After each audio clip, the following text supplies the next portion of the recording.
Hello, everybody. Welcome to RacerTV.com. We're here in Sparta, Georgia for round 2 of GNCC racing at the Maxxis Cannonball 2016. We're at a brand new venue here at the Hill Family Farm. After an exciting start last week, Josh Strang taking the first win of the season. Our defending champion, Caleb Russell, having a tough day going down in the first turn. We're excited to see exactly how it's going to play out here in the red dirt of Georgia. Cloudy skies, lots of pine trees, lots of exposed roots. Going to be an exciting race here this afternoon coming at you at 1 o'clock.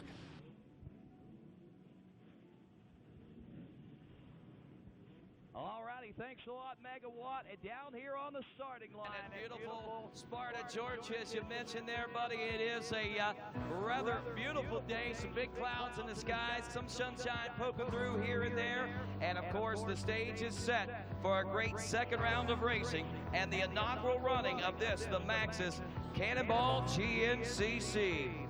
Out on the line right now, our riders are warming themselves up, but in turn number 1, our top XC1 pros await their opportunity to choose their starting position today, and they do it in accordance to position in points heading into today's racing action.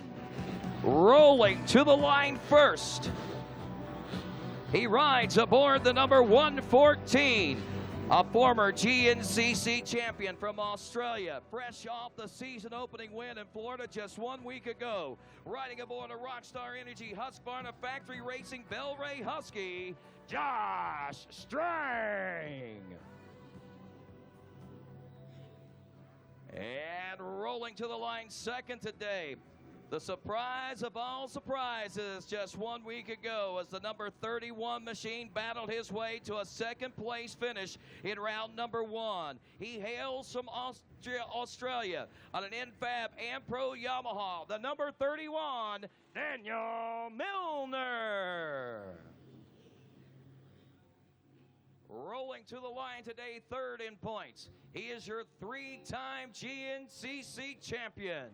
Aboard the number 1 from Boonville, North Carolina on an FMF KTM Factory Racing KTM, Caleb Russell. Rolling to the line today, fourth in points. He rides aboard the number 4 from Crown Point, Indiana on a JCR Honda-backed Honda, Chris Barr.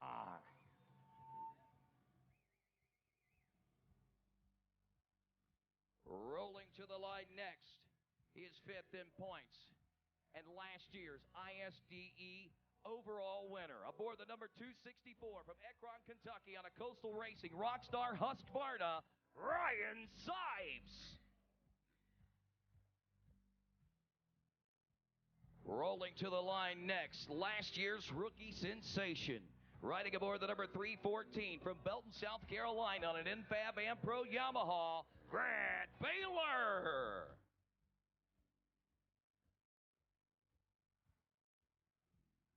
Rolling to the line next today aboard the number 903. He finished 7th at the season opening round 1 in Florida on a Parks Canada Husqvarna, Tyler Medaglia.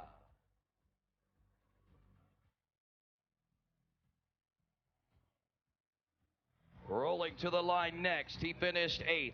Riding aboard the number 7 from Cookeville, Tennessee on a Westfield Power Sports KTM presented by Moose, Jordy Ashburn. Rolling to the line next, aboard the 514, a 2-time and former XC2 Pro-Am champion from South Carolina on a KTM backed by SRT, Stu Baylor. Rolling to the line next, aboard the number 212. He grabbed the hole shot last week, hailing from Duval, Washington on an Obermeyer MCS Suzuki backed by those Kenda tires. He's rough, he's rowdy, Ricky Russell. Rolling to the line next, aboard the number 121, welcoming him back after a long absence late last year. We see that he's got the fire and the hunger from Logan, Ohio on a KTM SRT, Corey Buttrick. Rolling to the line next, aboard the 113 from Fayetteville, Georgia on a factory FMF KTM, welcome Russell Bobbitt. Rolling to the line next, he rides aboard the number 5. A disappointing season opening ride for this young man. He hopes to redeem himself today from Williamstown, West Virginia on the Rocky Mountain ATV MC KR4 Far Racing Husqvarna. Bad Duval. Rolling to the line next aboard the number 55 machine. He hails from Wellington, Ohio on an MCS Racing Kawasaki, Scotty Grills.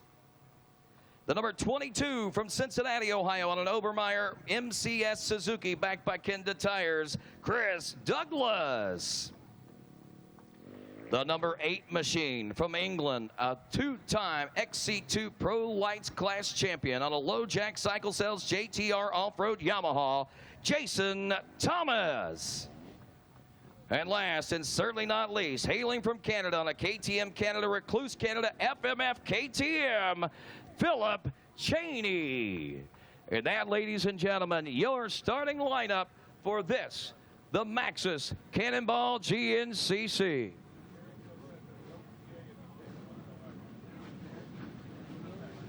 That's a price thing. And right now, folks, as we are waiting the start here, we are waiting with bated breath once again. There's a lot on the line. We've got, well, we had well over 400 in the amateur race here this afternoon, or this morning at 10 o'clock. About 170 or 80 youth riders this morning. And we've got 311 riders on the starting line here today, joined with these 17 XC1 Pro Class riders.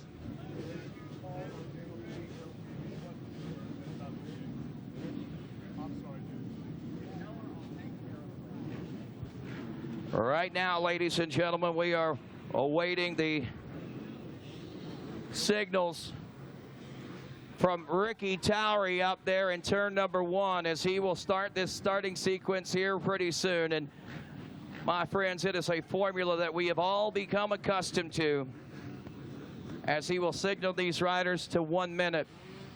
Then he'll wave the blue flag, which will then signal 30 seconds. And then from there, we'll see the outstretched arm where the 10-second call comes into play. And then from that point, we wait for that green flag to fly. Once it does, the kick starts to go down and riders roll into turn number 1 with passion and fury like no other.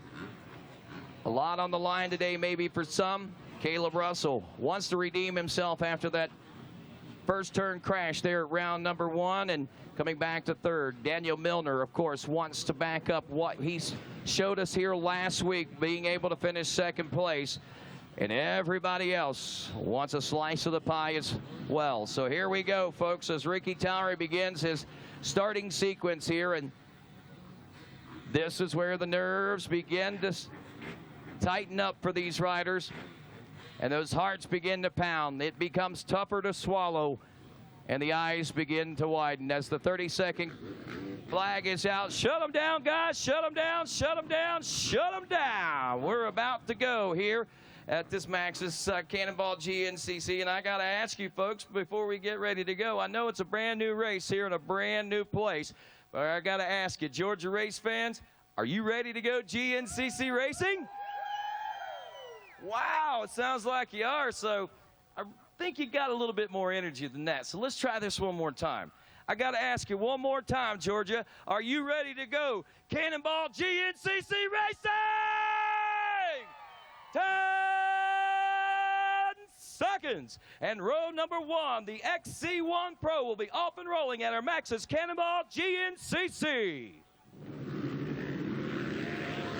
$250 up for grabs now as they round the corner here, and it's Caleb Russell, an unfamiliar red background number plate on that rider's bike, and he takes off with the early lead and $250 and a long row to hoe for 16 other riders in the XC1 Pro class as the XC2 Pro Lights class gets set to roll. Last week's winner, Trevor Bollinger, along with Craig DeLong, Nick Davis, Tegan Temple, Jesse Grome, Sam Evans, Zach Hayes, Nathan Thornhill, Joshua Lee, Austin Lee, Joshua Toth, Brendan Riordan, Ryan Lojak, Vance Francis, Evan Smith, Mark Horesco, Hunter Neuwirth, Lane Michael, Michael McGinnis, Benjamin Kelly, Kyle McDonald, Mason Atherton, Clayton Gerstner, and Trevor Barrett ready to roll in 10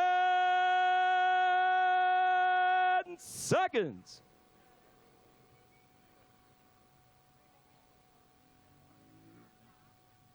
And the XC2 Pro Lights are off and rolling, and a $100 All Balls Bearings Hole Shot Award up for grabs in this one, and it's the 282, I believe. 228 man, maybe. Brendan Riordan taking that hole shot, and $100 there. So we go to the Open 8 bike. Dylan Rash, Dalton Cross, Vincent Smith, Brady Myers, Dual Murphy, Spencer, Brendan Riordan. That's it. Dual Murphy, Spencer Hoyt, Grant Marriott, Roman Phillips, Wesley Tiextra. Also, we got Cole Kirkhoff. We got Zach Tussle, Alexander Dickowitz, also Sam Forrester, Michael Welch, Zachary Keyser, Michael Pillar, Jordan Johns, and more ready to roll. Less than 10 seconds. And they're off. Dylan Green, Jeff Gronte, 37 riders in this one. We got Dustin Ulrich. We got Geraldo Malo, David Machisco, Logan Teeter, Brandon Hayes, Zach Stuckey, Ryan Quinn, Cody Jeffers. 208 bike class coming up next. Cole Matson, Dalton Seals, Jace Knopp, Jess Ansley, Kevin Knott, Todd Santherson, Jacob Chrisman, Brian Palumbo, Dakota Sims, Zachary Hugel, Chase Hayes, and Braden Moore ready to go. Less than 30 seconds now as Ricky Towery waves them down. The engine shut down. And of course, as they are working their way toward 10 seconds.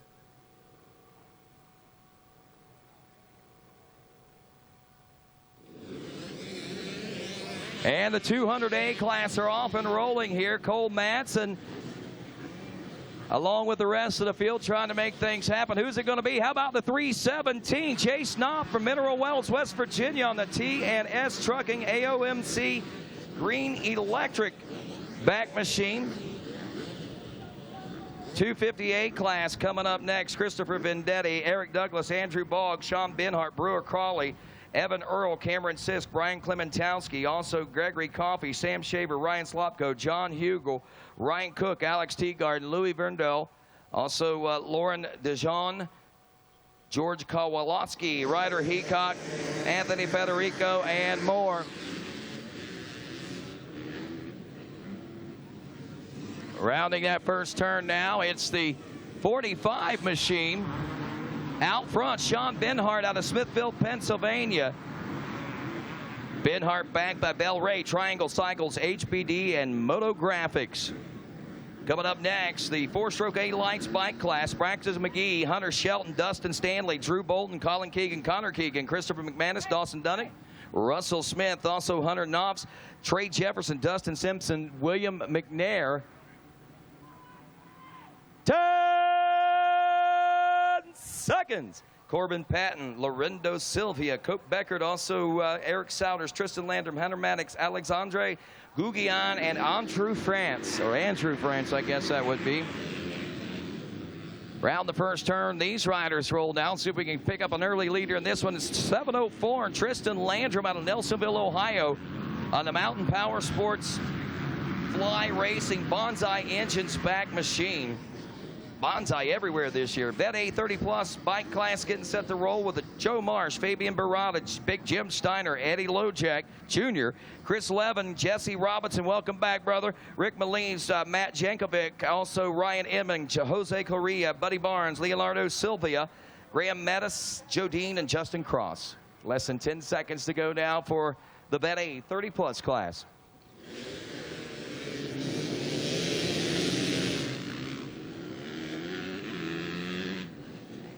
So the Vet A class coming around now. Oh.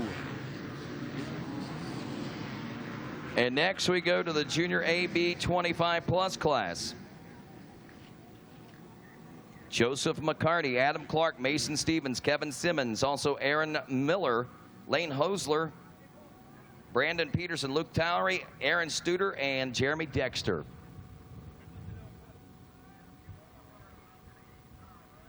And the green flag waves on this one.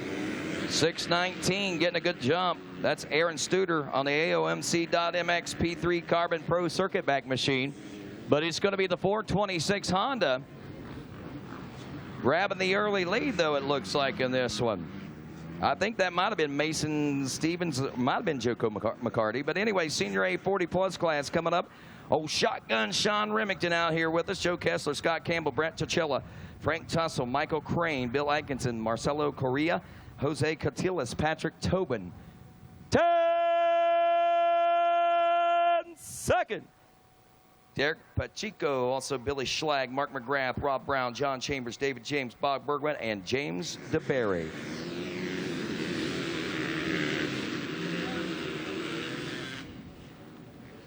And rounding the first turn we go now. It is, whoa, side by side. Looks like it's going to be the 418 Billy Schlag out of Mechanicsville, Maryland. Trail Pros, Ride on Moto, Fly Racing back rider.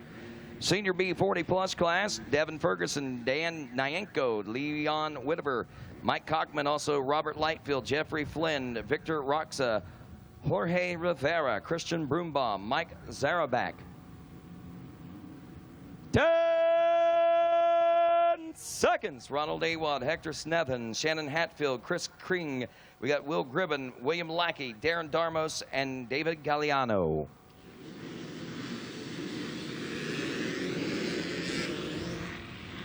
That's a Senior B off and rolling. 4-stroke B lights coming up next. Oh, mercy. And I didn't catch that guy's number either. 4-stroke B lights coming up next. Colton Cup, Justin Murphy, Adam Hollenkamp, Daniel Spurgeon, Sean Cochran, Britton Laird, Hunter Williams, Will Buskirk, Bolton Biroth, Troy Lieberman, Brendan Poling, Dante Ranieri, Jackson Friday, Chris Hoyle, Forrest Busby, Talon Bennett, Mac Faint, Colton Brown, also Ryan Lindsay, Patrick Jones, Listen Gibson, Austin Evans, Cody Martin, Carter Johnson, and Colton Hale. 10 seconds.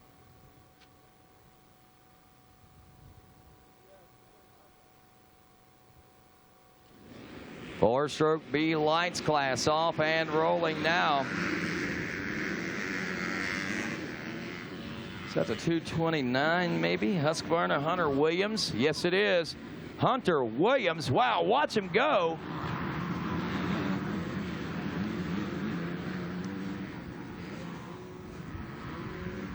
Trying to see where he is. Yeah, Sophia, North Carolina. I thought that was the kid on the Rocky Mountain ATVMC KR4 Arrive and Ride program. Hunter's one of our former youth riders, if I remember right, and the top one at that. 250Bs coming up next. James Harshberger, Edward White, Timothy Steiner. We got Josh Grooms, Matthew Davis, Paul Crutchlow. 10 seconds. Brian Post, Cody Martin, Max Horesco, Michael Adams, Sean Shalaby, Samuel Stamper, Keith Mitchell, Bill Saglia, Nathan Rector, Kenneth Saglia, Chase McCullers, Zachary Sanders, Noah Stevens, Cody Aliff, Dominic Wright, Michael O'Brien, Nick O'Brien.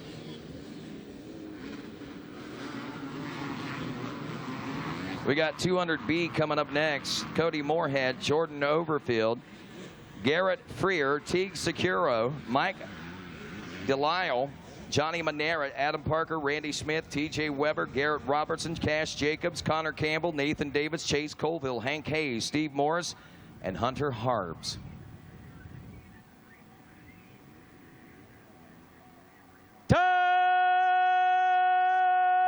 Seconds. 200B. And they're off. It is the 311 of Teague Securo from Fairmont, West Virginia, with a good jump off the line into the first turn. Let's see if he can hang on to it. And around the first turn, he's got plenty of company, but Securo's able to secure it. The Vet B 30-plus class, Jesse Arsenal, also Larry Hopper, Scott Dowland, Sean Morris, Josh Medley, Jason Wilson, Stephen Young, Kevin Rammer, Luke Rosansky, Mike Barber, Wayne Farnsworth, Jason McCoy, Joshua Doman, Dan Vanderwick, also Carson Miesenheimer, Daniel Cleveland, Nathan Wallace, Jerry Costello, and Chris Engel. 10 seconds.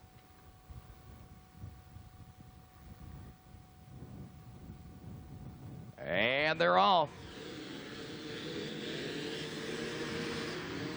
Wow, good jump by a lot of guys. Josh Manley coming up on the inside on that 240. Let's see if he's able to do anything with it. Oh, yes, he does. Look at that, man. He coming from out of nowhere, but he's got the 414 right behind him. Mike Barber from Elyria, Ohio. Good battle starting out in this one already. Open B bike, Josh Adkins, Devin Newkirk, Jordan Harris, Cody Sims, Grant Layham, also Dylan Rechella, Jeremy Lanthier. We got Tim Heath, Dominic Jarvis, Corey Virgin, Matt Bruffy, Gregory Grimes, Bailey Adams, Ryan McMahon, Nick Labosco, Michael Hall, George Shell, Craig Daft, and Zach Perry.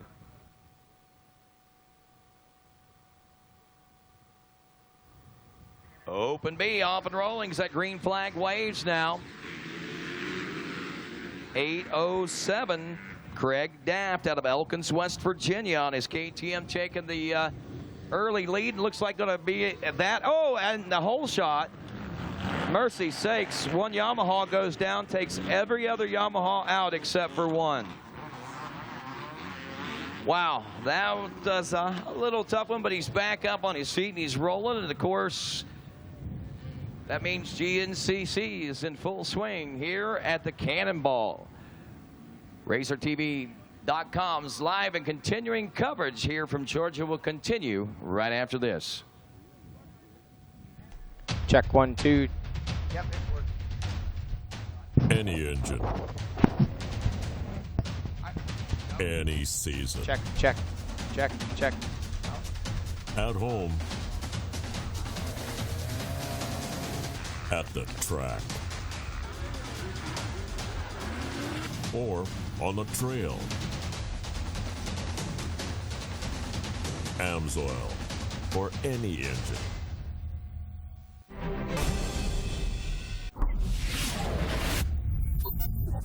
Maxxis Tires.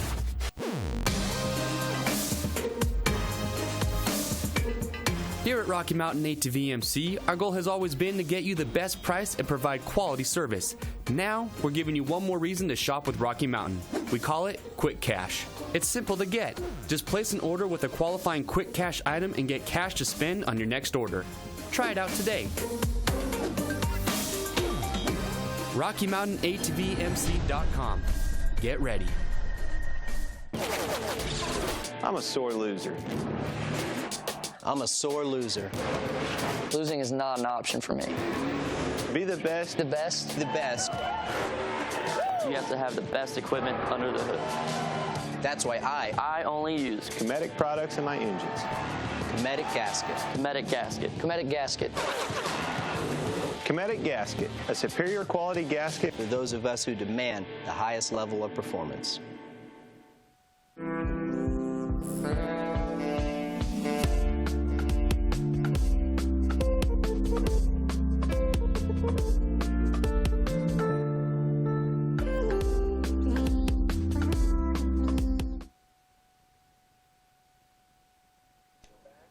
And welcome back to GNCC Live here on RacerTV.com. We're here at the Maxxis Cannonball GNCC, round 2 of GNCC action. I'm here with Megawatt Matt Watson. We've seen the starts take off. Matt, I didn't actually see who got the whole shot in the XC1 class, but there was a little bit of chaos going on up there. So we'll check in and see where our leaders here. It looks like we're at the 4-mile marker, and this looks like some of our A riders working their way through. We'll check in and see when we get a shot of our leaders and see who the front runners are. I did see for the most part everybody got off and got clean through the first couple corners. There was quite a few of the top riders actually still sitting on the starting line long after the flag had waved. Chris Bach was still sitting there. Daniel Milner was still sitting there. And Ryan Sipes actually had to be push started. So 3 of our top 5 or 6 finishers there in Florida were still sitting on the starting line for quite some time after the flag dropped. Holy cow, Johnny, I did not notice that. And you talk about Bach, Sipes, and who else? Milner. Wow, holy cow. 3 major contenders right there in a hole right off the start. Yeah, absolutely. And Sipes, I didn't see, to be honest with you, I don't know if that Husqvarna FC450 has a Kickstarter or not, but he appeared to be hitting his starter button and nothing was happening, or at least the machine was not firing. His Coastal Racing crew gave him a push. They got him about 50, 60 feet down the start stretch. The bike fired and he took off with quite a bit of haste. So he was in pursuit. I'm sure those guys will catch up and tag on to the end of that lead group here very quickly. But, you know, as we're looking at this track here, Matt, it's worth noting we did get some rain last night. For anybody who was tuned in yesterday, we had quite a bit of dust. Today, I don't think we're going to be experiencing those dry, dusty conditions, but the soil's really shaped up nicely here today. It's really perfect conditions for GNCC racing. A little bit warm, quite a bit humid, but the dirt is great. Yeah, Johnny, it's always going to be a sauna down here when you get to these kind of temps. But when you look at that soil, yesterday, very dry, very dusty, very powdery. That moisture that's been put into the soil overnight, man, was the perfect addition to this racetrack. No dust out there right now. And the riders from the AM classes were telling me the traction was superior. Yeah, absolutely. There was good traction even yesterday, although we did have some hard pack sections in that Georgia red clay that were a little bit slick, and I would imagine that with the rain that we got last night, I'm sure it made it even slicker. But like you said, it's really a unique mix of soil here. Obviously moved here after 13 or 14 years over at Aonia Pass, where we kind of knew the consistency of the dirt, we knew the lay of the land, we knew the trails. Here, it's even playing field for everybody. Nobody's really ridden or raced here before. I know the Sork series, a local series here in Georgia, has run some races, but this is mostly fresh new trail from what I could see and what I heard from the track crew. So exciting to get these guys on a new track, new playing field, and although I expect we'll see the usual suspects up front, we had quite a shake-up early in Florida, and who knows, maybe we'll see something like that again here today. I hope so, Johnny. That's what makes it exciting. That's what makes it a race, no doubt about it. But when I talked to a lot of the riders this morning, one thing that kept coming up, you know, yes, it's rough. Yes, it's tough. It's a new track. They love it. But the routes kept coming up. You know, what was the most challenging part of this track? And, Johnny, what we need to tell everybody, the difference between these pine routes down south and what you find of hardwood route up north is these are shallow roots. They grow close to the surface, so it doesn't take as long to dig these roots up as, say, up north on an oak or a maple or that kind of thing. The roots grow down, so it takes quite a bit to dig those up, but after 1 or 2 laps right here, you're starting to expose these roots already. You know, I actually heard an interesting description on yesterday, after the ATV races were over, and I hadn't really thought about it myself as I was out there racing. Yes, there was a lot of roots. The track got really rutted, got really rough. To be honest, I would be confident to say both yesterday for the ATVs and today from speaking with some of the morning bike riders, the consensus is not only is this track rough, it's rougher than Florida, which typically you don't hear anybody say all year long, but round 2 rougher than round 1, so we're going to definitely see the fitness and the line choice come into play here today. But back to those routes, one of the afternoon bike riders, Sean Remington, rides one of the age classes. He mountain biked much of the course, and he came in and he told someone, it's like a spider web. There's roots everywhere, and it's true. When you're in the woods, they're not 90 degrees to the trail. They're at 45s. They're straight. They're all over the place. So, you know, these guys are really going to have to mind their front end and really be aware of where they're placing their motorcycle if they want to stay upright throughout this 3-hour race. Now, Johnny, in our series, Snowshoe, St. Clairsville, they have some routes. Both of those races seem to have some routes. But these are routes similar to, say, the UP, the Upper Peninsula, or something like that. So it's just a totally different look and a totally different feel than these guys are used to. Yeah, absolutely. You know, and this track has a different feel. It's still, like we talked about, that similar Georgia red clay that we were used to for all those years over just 30 miles or so from here at Aonia Pass. But this track obviously has this clear-cut section that we're looking at now, which the track will actually weave out 2 different times. Once here at the 6-mile marker, and then coming back, I believe, just after the 10, if I'm not mistaken. We come out into this section twice, and then we've also got some tighter pine sections, and there's also a few miles of bike-only single track that was first run this morning for the AM, and I think they might have even added a bit more in for this afternoon race. So it's a dynamic track, a little bit of something for everybody. We've got some fast field sections out by the road, some cow pastures that are high speed and top gear, you know, just really going and getting. And then we've got some really tighter, windy stuff. The property's a great piece of property. The layout of it is something that the GNCC crew worked on pretty hard the last couple weeks, and I think it's going to provide us with some excellent racing action. I have to agree with you there, Tony. And one thing people kept saying when you ask them about the track, they all loved it. They talked about how rough it was. They talked about the conditions and stuff, but you know what? That's what our riders like. Our riders don't want a flat track, an easy track, a smooth track. You know, they look for a challenging track that'll shine to the tougher riders. When your skills are technical, you're going to rise to the top of a track like this. Now, I know you, the rougher the better. You like to wear people down. You like to take younger riders, you know, and at that 2-hour mark, kind of ride them into the dirt. Did this kind of play into your type of course yesterday? Absolutely not. I hated it. I mean, you know, I pride myself on integrity. You know, I'm not going to lie on the air. I absolutely hated this track. There were sections of it that were great. I think the track here did an amazing job. It just wasn't a track that suited my style, to be honest. It wasn't, everybody kept saying how fast the track was going to be. The track, in my opinion, was not at all fast. It was, how do I say, it wasn't tight, but it was just it did not flow for me. It might have just been my approach to the track. I didn't feel good all day. I struggled.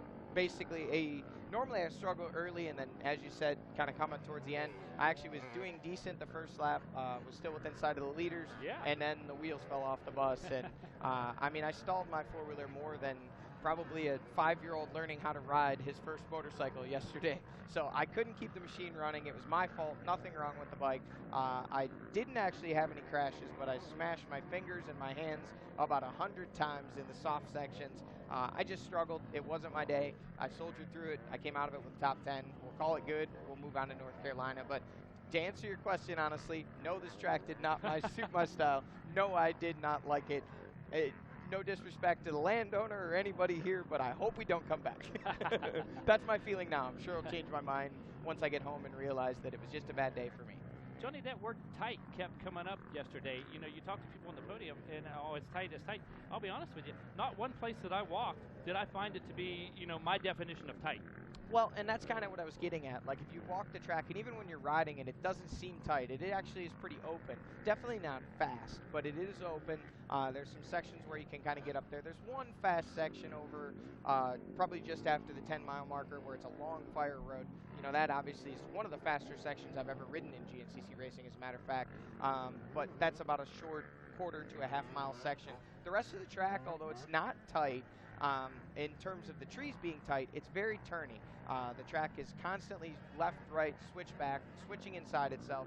There's a lot of off-cameras. There's a lot of roots, you know, and it just kind of, the track, for me at least, did not flow very well. It took a lot of rider input and effort to ride this track. Some of the tracks, on a day when you're feeling good, you know, it's almost like you're out there on autopilot. You hear a lot of guys say that, you know, I just went out there and cruised, and, you know, I won by a large margin. You know, we see that every so often. Last year at the Tomahawk, Chris Bach, you asked him what he did different. You know, hey, you went out there, you got your first GNCC win. What'd you do different? He said, man, I was just cruising. You know, and that was the opposite for me yesterday. I felt like I was going 1,000 miles an hour. Unfortunately, it was 1,000 miles an hour backwards. Well, that's an interesting observation, because I can tell you, I really pegged you to love this track and that kind of thing. And as we mentioned later in the race, for you to take advantage of those conditions. And like you said, it just didn't pan out that way.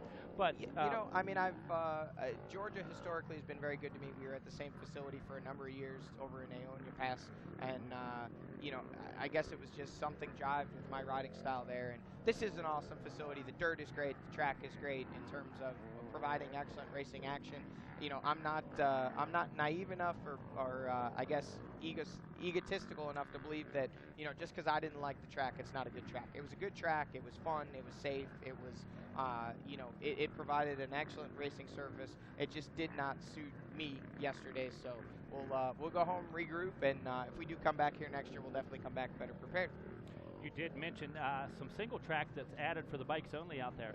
So it'll be interesting to see those sections today, exactly how they look. And with that little bit of rain last night, it is certainly a different course than it was yesterday. Yeah, absolutely. I'm sure the rain is going to change the makeup of this track considerably. I know they actually had to do some rerouting after this morning's race based on some holes that were really getting deep. And as we watch here at the 6-mile marker, you know, I have to assume, Megawatt, our leaders have to be approaching the 10-mile marker, where we'll see him, I believe, next at the mud hole. I'm not exactly sure where our Racer TV cameras are set up, but we should be seeing them just about any moment here. And we've been on air for quite some time. The race has been going 25 minutes, and hopefully pretty soon here we're going to get to see exactly what's going on as far as what the running order is up front with our top XC1 and XC2 riders. But right now we're seeing the rest of our amateurs filing through here on lap 1. Again, about I believe they said almost a 13-mile track for these guys. Yes. It was 11.5 this morning, so they've definitely added quite a bit on. You know, we're going to get to see these guys popping out here at and again, the 10-mile marker, like we said. So these guys should be coming just about any moment, and we'll look and see who it is leading the way and get you an update at least on our top 10 or so. And there he is, picking up where he left off in Florida with that big win. It's Josh Strang, the number 114. Notice the inverse reverse numbers. He's got the white background with the red numbers, signifying that he is the points leader. And there's the man that you know is going to be chasing him hard all day today, Caleb Russell, the number 1 machine. And that appears to be by the helmet, the number 113 of Russell Bobbitt, a local Georgia boy here, running third early. We've seen him do quite well in some of these GNCCs in Georgia over the past couple years. He's not a series regular. He contends the National Enduro Series, but he's a teammate of Caleb Russell. And early, he's hanging with those two, and they seem to have put a gap on everybody else. Couldn't tell who that was there. That might have been Thad Duvall there in 4th place, and he was another rider that was still sitting on the starting line long after those guys had taken off. Now we see, is that Jordan Ashburn possibly there in 5th? Yes, it is. Chris Bach in 6th, and that looks to be Stu Baylor in 7th. So there's your top 7 having checked through, and again, we think that was Duvall that was in the 4th place spot. Hard to tell. Does look like him off there in the distance. And this section here offers these riders a unique opportunity to take a look over and see where their competition is at. So the top 7 out into its clear cut. Baylor takes a look over his shoulder and says, okay, where's everybody else at? That I believe is Milner there in 8th. That looks like Ricky Russell in 9th. And wow, here comes the brigade. They're all behind him. They're all pushing. I see Scott Grills there on that. Oh, he goes down. Grills is down on camera. That looks to be possibly Ryan Sipes on that black and white gear there. That's Sipes right behind Jason Thomas. So Thomas looking like he's somewhere up inside the top 10. They're just behind Ricky Russell. And Sipes is on the charge trying to make up ground after that bad start, or should I say lack of a start, that we saw here just a few moments ago. One thing I kept hearing, Johnny, people saying the track bit them. People saying the trees bit them, the track bit them. Look at this. Holy Lane cow. Michael, I believe that's our leader in our XC2 class, and if we haven't missed any of... Oh, I think we might have seen Bollinger already come by his camera, and there's his teammate, Craig DeLong.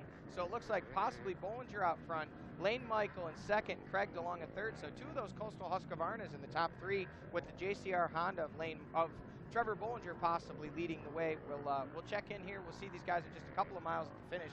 We'll get an official check-in via their transponders. But from what we're seeing on screen, it looks like we've seen at least the top 3 in our XC2 class check-in. And now we're seeing some more guys come by. Don't recognize some of these guys. Couldn't quite catch the number.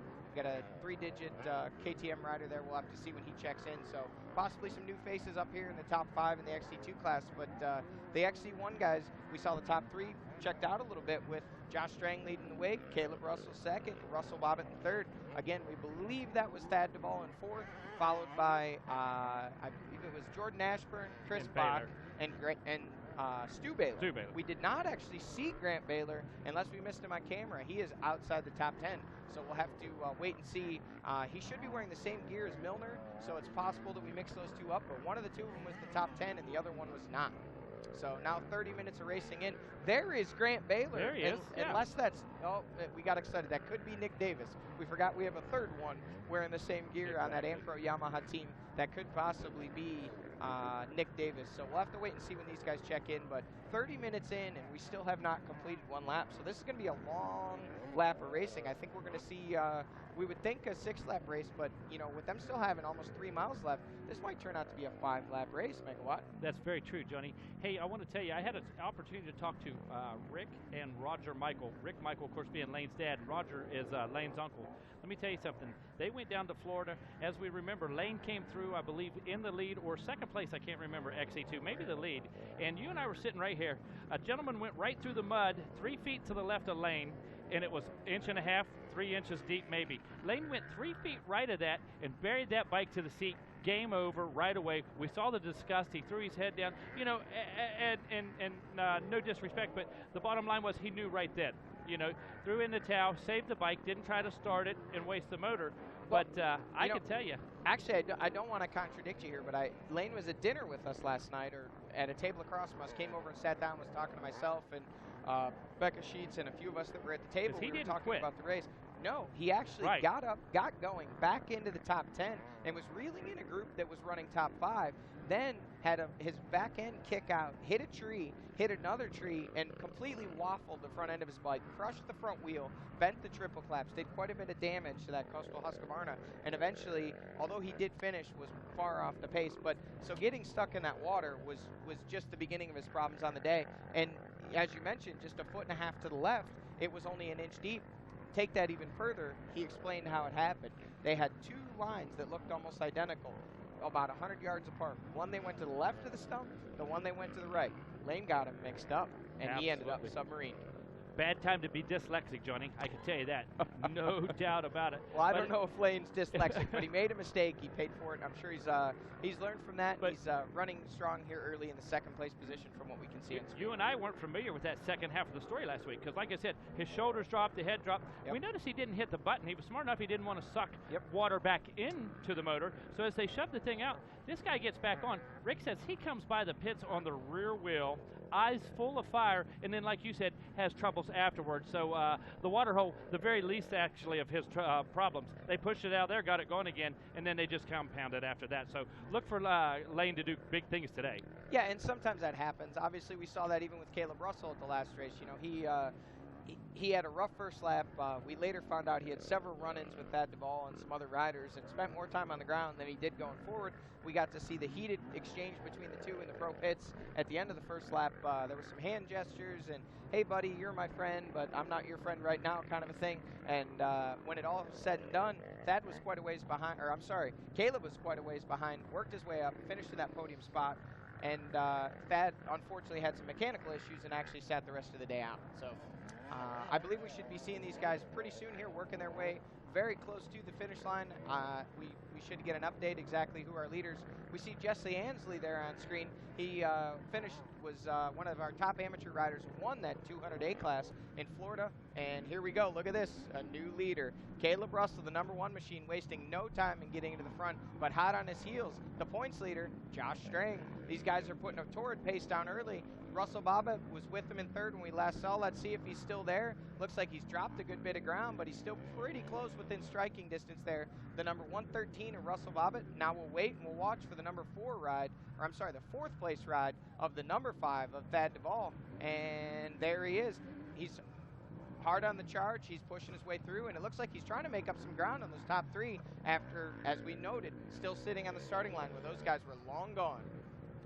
So there's your top 4. Here comes Caleb. He's working in the 12-mile marker. This is the last 2 chicanes before they turn. They're going to come right over these gnarly routes. Take a look at this here. Look at these routes as they work their way through. This is what the whole track is like. They get outside, they get into some good dirt, but man, that's gnarly. 33 minutes and 31 seconds as they check in there at the completion of lap number 1. Russell Bobbitt, he's going to round out your top 3 at the completion of lap number 1. The number 113 machine, visiting rider, has run many GNCCs, as we said. Thad Duvall hard on the charge, coming through these final chicanes. He's trying to make up ground. As we refresh our screen here, we're going to see just how much work he has left to do. We know it's Caleb Russell leading the way as he works his way, turning into VP Fuels Pro Road. No stops, no looks, hammer down. He's going to try and put some distance between himself and Josh Strang, but Strang says, oh no, I'm hanging right on this rear wheel. Caleb Russell with a 1.4 second lead over Josh Strang, with another 7.9 seconds that Strang has over Bobbitt. So they're starting to shake him loose just a little bit, with now Jordan Ashburn checking in the 4th place spot. So I don't know, Thad Duvall, apparently his transponder did not register because we did see him go through there. So note to those at home following the live scoring, Thad Duvall is in 4th place. His transponder did not register. It's showing Jordan Ashburn in 4th. And then as we look and refresh our screen here, Stu Baylor in 5th, Chris Bach in 6th. We do know that's actually 6th and 7th because we're not registering Duvall. So we need to make a note of that, Matt. We've got Duvall's transponder not working. There we see Milner. There we see Ricky Russell. There we see Grant Baylor. Looks like Trevor Bollinger already up, well up into the XC Jesse Grom, and there is Sipes. So Bollinger way up inside the top 10 physically of the XC1 class. We'll have to see what he is. Trevor Bollinger, 4th overall on corrected time. Bach in the pits. It looks like they're making some adjustments. He's got a wrench out. He's adjusting on something on his handlebars. We'll have to maybe see if we can get an update as to exactly what that unscheduled pit stop for. No gas, no goggles. He gets out in front of Medaglia. It looks like he's still in front of Baylor. And here comes our second place XC2 rider now at the finish as we go away from the VP Fuels Pro Row. Lane Michael, these guys working their way through. There is Sipes in VP Fuels Pro Row. Scott Grills, Privateer Kawasaki rider, working his way through at the finish now. Looks like he's in 16th place in that XC1 class. There's Tegan Temple. That's actually not Jesse Grom. It is Tegan Temple. We kept messing that up in Florida. But all these guys charging hard. And as we get an update here, Matt, you want to run down the top 10 for us here? Absolutely. Like you said, our national champion, Caleb Russell, he's running in the first position right now. He's got just about 1.4 seconds over Josh Strang. Russell Bobbitt, he's in that third position right now. He sits back just about 7 seconds off of the pace of Strang. Trevor Bollinger, our XC2 rider, absolutely hauling the mail up into the 4th position right now. He's on that number 10 Honda riding for the Johnny Campbell Racing Team. Jesse Grom in the 5th position. He's riding his Beta. He's sitting there about 1.5 seconds back behind back behind Bollinger. Then we're showing Thad Duvall right now at 6. So we weren't sure if his transponder picked up the first time around or not, but apparently it did. He's listed in 6th place right now, just ahead of Tegan Temple, who comes out of Westchester, PA. Jordan Ashburn, he's in the 8th spot. Lane Michael there out in the XC2 class, running in the 9th overall position. He's on that 523 Husqvarna out of Fairmont, West Virginia. Stord Baylor Jr., he's coming out of Bolton, South Carolina. He's on a KTM, and he rides in 10th. Chris Bach, he's in the number 11 place. Of course, he's on a John Campbell Racing Honda. He's out of Crown Point, Indiana, and he's got a about 2.2 second deficit right now. Craig DeLong rides in 12th. Tyler Medaglia in 13th. Daniel Milner, who had a stellar ride last week, sits in 14th right now.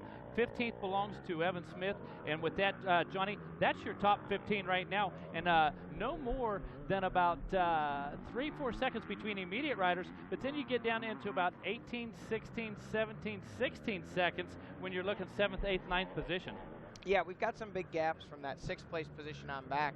And I see that timing and scoring has fixed the issue with Thad Duvall's transponder. We now have him listed in 6th place overall, and I believe that is 4th in XC1, because we've got those 2 XC2 riders of Trevor Bollinger and Jesse Grom, who are just absolutely shredding early, both inside the top 5 overall. It was a big story last week, and leading into the season, Trevor Bollinger going to ride for Johnny Campbell Racing. Many of us said, Rodney, yourself, myself, wow, this is going to be good for Trevor. He's going to have some stability, some guidance there. He's got a great teammate in Chris Bach. He's got a great manager in Johnny Campbell. And one thing I remember saying at the end of the race last week was that, it's going to be a dangerous thing if Trevor gets the confidence. And man, oh man, the one thing they used, the one word they used this week was confidence. Trevor has gained that. He knows he has the speed to be up front, not just in his class, but for an overall. Yeah, absolutely. Bollinger certainly has the talent. He's proven that year in and year out, race in and race out over the past 2 or 3 seasons. Unfortunately for him, it's been inconsistency that's been biting him and holding him back, not only within the season for a championship, but oftentimes even within a race. Trevor can be very mercurial. He'll rise right to the top early in a race, and then later in the race it'll seem he has issues and fades back. But it's not a fitness thing, because sometimes he'll be having issues early and charge up at the end. We'll see so many fast laps out of him, but it was rare that he would put them together all within the same race. We've seen him win the XC2 class a handful of times or more over the past 3 seasons, but realistically, he was a threat to win every time. It was just a matter of putting it all together. Now, with that little bit of structure behind him, that additional guidance that Johnny Campbell, Eric Stratton, and that whole entire JCR Honda team are offering, it seems to really fit well with Trevor. It's like that, I guess you say, that missing piece of the puzzle.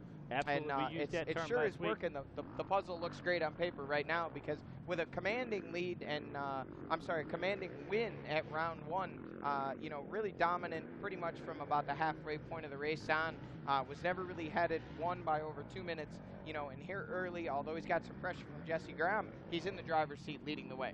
And you know what? He's forcing his way to the front. He's coming up. He's not setting people up. He's not following people. He's passing them where they come to him, Johnny. His mission right now is to get to the front as soon as possible. And I think more so than winning the XC2, he wants to see how far in front he can get in the overall. Well, I almost hope that's not the case, because we've seen a number of times in the past, you know, riders that start focusing, XC2 riders that start focusing a little bit too much on that overall, it can come back to bite them. So, you know, we saw Grant Baylor, obviously, 2 years ago when he was still an XC2 rider, a number of times not only was in a podium position, but leading or battling with Caleb Russell or Josh Strang or whoever it may be that day for the overall win. And Grant was pretty good about it. He would say, you know, I'm here to win a championship for KTM and for, you know, for my sponsors. I'm focused on that. I'm not trying to win the overall. Secretly, sure, he was trying to win the overall, but at least he was good about making it seem like he wasn't. And it never, he never really seemed to override the track or override his machine. Hopefully, you know, if Bollinger doesn't have that pressure in the XC2 class, which obviously early here, Jesse Grom keeping him very honest, Tegan Temple close, Lane Michael close, Craig DeLong close. You know, you've got a number of riders all within a few seconds, but if he were speculating to get away or to continue to run in a podium position, you know, hopefully he focuses on that XC2 win. Well, nobody can teach him about winning championships better than Johnny Campbell. That's the bottom line. The discipline, what it takes to put championships together, be consistent, and have the whole package. There's no question about that. He's got that behind him, but I know Trevor. He wants to go as far forward as he can, that's for sure. And what is it, 11 Baja championships, if I'm not mistaken, that Johnny Campbell? 13. Wow. You know, that's a whole lot of championships, and, you know, you'd be hard-pressed to find a more mentally, physically, and organizationally taxing type of racing than Baja. So this is probably a breeze for Johnny coming out east here and fielding this team. I mean, the logistics for running a race like Baja are just phenomenal. Now, as far as winning, I believe it's 13, and he's a manager and member of a total of 18 winning teams. So that guy, nobody knows Baja better than him, no doubt about it. But when you talk to Johnny, it's all just dirt to him. Yeah, you know, he's an old dirt bike racer at heart, always has been, always will be, and great guy. Welcome addition now, I believe, in their third season here of GNCC Racing for that JCR Honda team. And, you know, they're really making their mark, obviously, with Chris Bach and now with Trevor Bollinger. So, you know, it's great to have those guys here, and glad they were able to come join the show. Yeah, no doubt about it. Hey, we're about 42 minutes in here, Johnny. I'm going to step out, take a wander down Pro Row, see exactly what's going on. Hey, one thing I want to tell you, I had a couple kids stop up. Chelsea and I were at the podium down there after the 10 o'clock race. A couple kids walked up to us, and they waved at us, and they seemed really polite. They were from the John Hancock Academy. Oh, awesome. And, hey, these guys came up, two young teenagers come up and said, hey, thank you for the tickets. We're here today. We're having a great time. My brother used to race, but we haven't got to go to the races for years because he sold his bike. These guys come up, thanked us, took a picture on the podium, and acted just as respectful as they did at school. Awesome. Yeah, that GNCC community outreach program is great. And one rider that's reaching out right now is Caleb Russell. Looks like he's reaching out to a little bit of a lead. He's shaking his tail. Josh Strang, we don't see him in the camera shot. There he is in the background. Looks to be maybe 5, 6, 7 seconds back of Caleb. So this is actually right near the finish line at the 4-mile marker, but they are going the opposite direction. So 8 seconds back, according to our Price in the booth there. He's got Josh Strang about 8 seconds back, and Russell Bobbitt is hanging pretty tough there. Still in, oh no, that's Thad Duvall now up into the third place spot. Russell Bobbitt in fourth. So Bobbitt's still hanging tough, but Thad Duvall on the charge. And I tell you what, Rodney, as we're joined by the man himself, the voice of GNCC, Rodney Tomlin. Rodney, Thad Duvall's on a charge. He is, you know, and after talking with him earlier this morning in the pre-race report there on VP Fuels Row, Thad seemed a little bit upset about his performance, not necessarily his performance, but the way things ended for him there last week. So he said, you know, this is kind of a redemption day for him to try to improve on what took place there last week. He didn't necessarily, well, I will say this. He says, I'm not coming here. And this is something I've never really heard Thad say until this year. I'm not coming here for anything less than a win. That's what he's shooting for. And now he knows and realizes the realistic possibilities that, you know, that may not happen. But in his mindset, he comes to the track and says that. That's something different that he's never said before, and that's a step in the right direction. Up to 6th place right now overall. That puts him in the number 4 spot as far as the XC1 Pro class is concerned. And like you guys were talking about Bollinger and Grom, as far as Bollinger right now, The kid is just about as humble as anybody can be. I talked with him before pre-race. There he is right there, as a matter of fact. And as humble as he ever was the first time he ever took the overall top amateur at Morganton, North Carolina, about 3 or 4 years ago. About 4, I guess it would be now. He is physically in front of Bach. His teammate now looks like Johnny Gallagher, and that's pretty impressive. But this kid, he's not doing anything special. He's not trying anything to do anything different. He's just going out to ride. He's not worried about overalls. He never even mentioned overalls or where he was falling in the overalls. He said, I just want to win my class. And that's what he's racing to do. You know, it's great that you say that, Rodney. We talked about that a little bit there with Megawatt Matt Watson and discussing how these guys can at times get caught up in the overall battle. But realistically, you know, they need to focus on their class and the overalls will come. And it sounds like Trevor Bollinger's got a great mindset in that regard. There we see another one of our XC2 riders. I believe that may be 3rd place now, Lane Michael. It looked like Jesse Graham had come by there just off camera. And we should be waiting to see possibly Tegan Temple and also... That looks to be, that's Corey Buttrick, one of our XC1 riders, the SRT KTM teammate of, and there is Craig DeLong, another one of the XC2 riders. We'll have to check and see who that is. It's a 3-digit, I believe it's number 347 if I'm not mistaken. As we look down here, 347, that's Evan Smith. He is actually running in the 5th place spot, I believe, in our XC2 class currently. So we've got to shake up early. We talked about a little bit, Rodney, with our XC1 class with some of those riders as we see.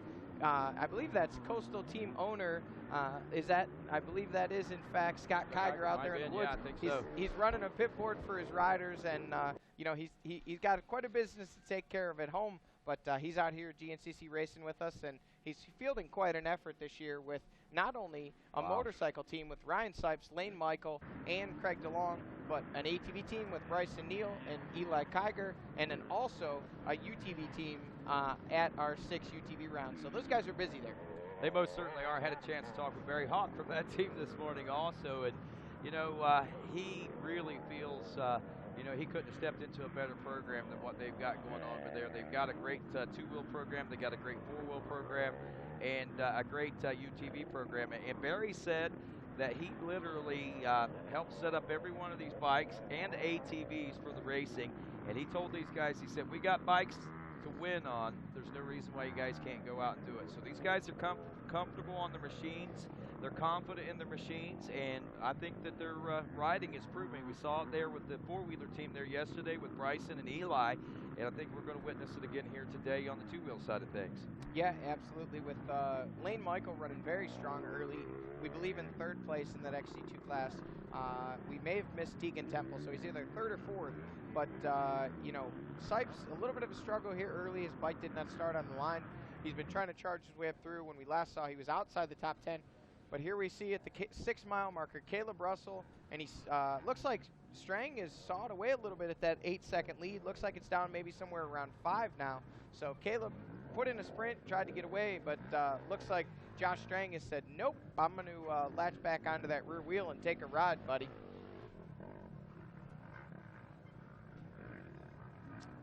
You can see Strang really on the charge as he rolls those outsides, trying to get away from the roots. So he's got it down to 6 seconds. He's made up 2 of the seconds that he lost there.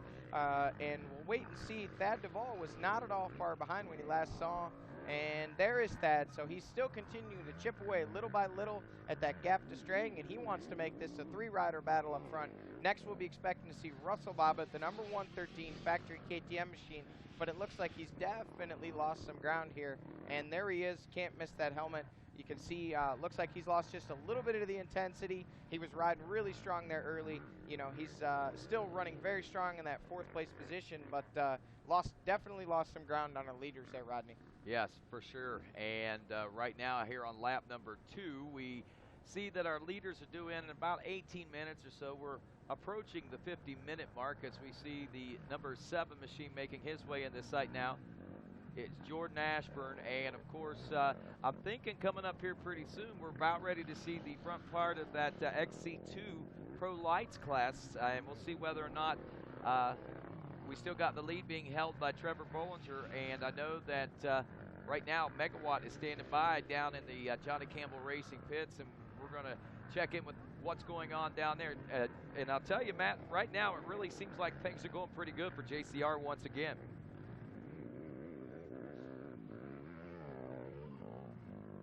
Well, maybe Matt wasn't standing by. There's our leader, Trevor Bollinger. He's on screen.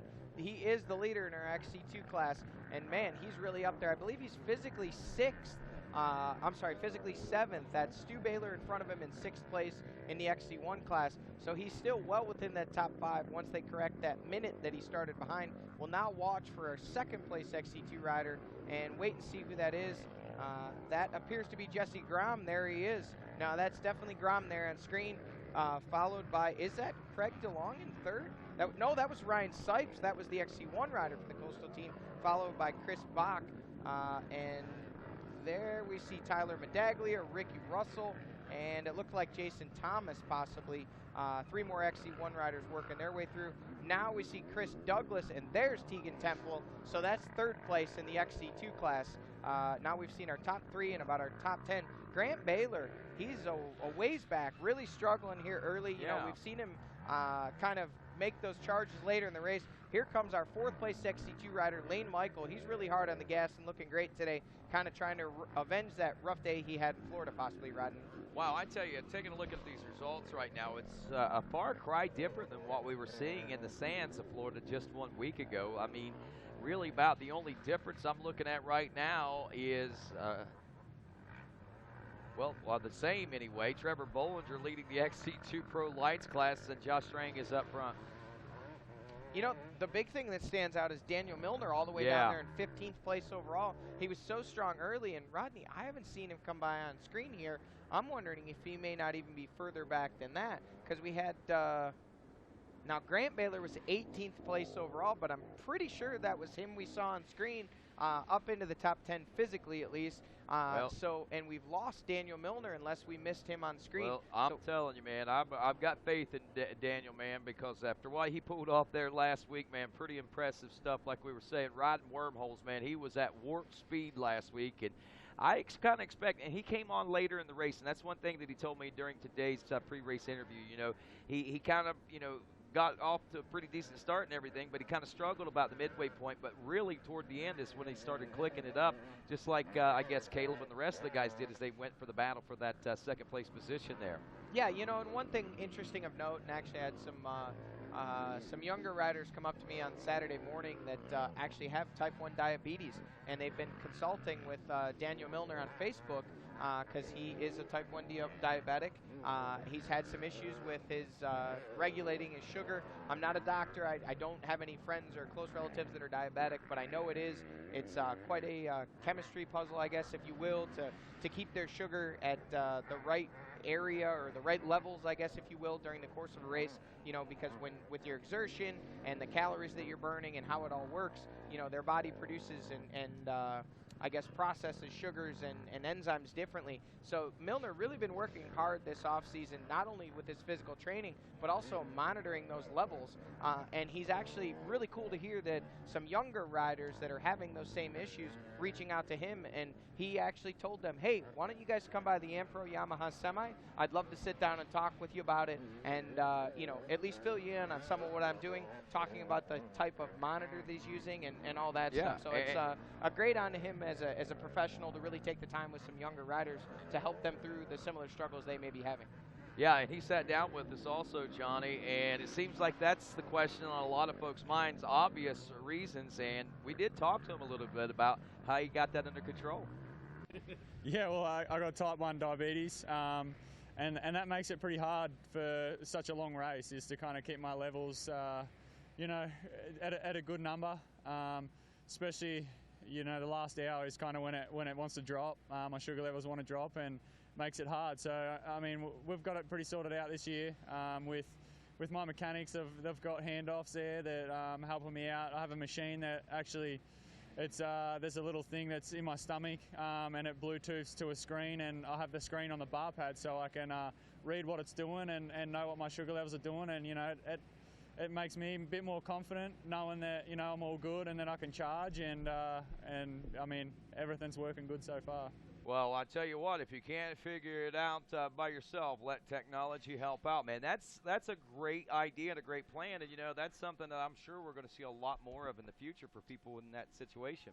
Yeah, and absolutely. And real quick, just to wrap that up, you know, the one thing that people may not understand, and I didn't, I don't have anybody, you know, intimately involved in my life that's a diabetic, but in talking with those riders on Friday and Saturday, you know, when their levels change dramatically like that, it can actually get to the point where they'll become disoriented and dizzy. And so it's not just a matter of weakness. No. You know, it's actually something that they really need to keep an eye on to be alert and out there racing to do what they do. So, no doubt about you that. know, awesome to hear that Daniel's got a great program going there, and it's certainly worked for him. And what many would say is typically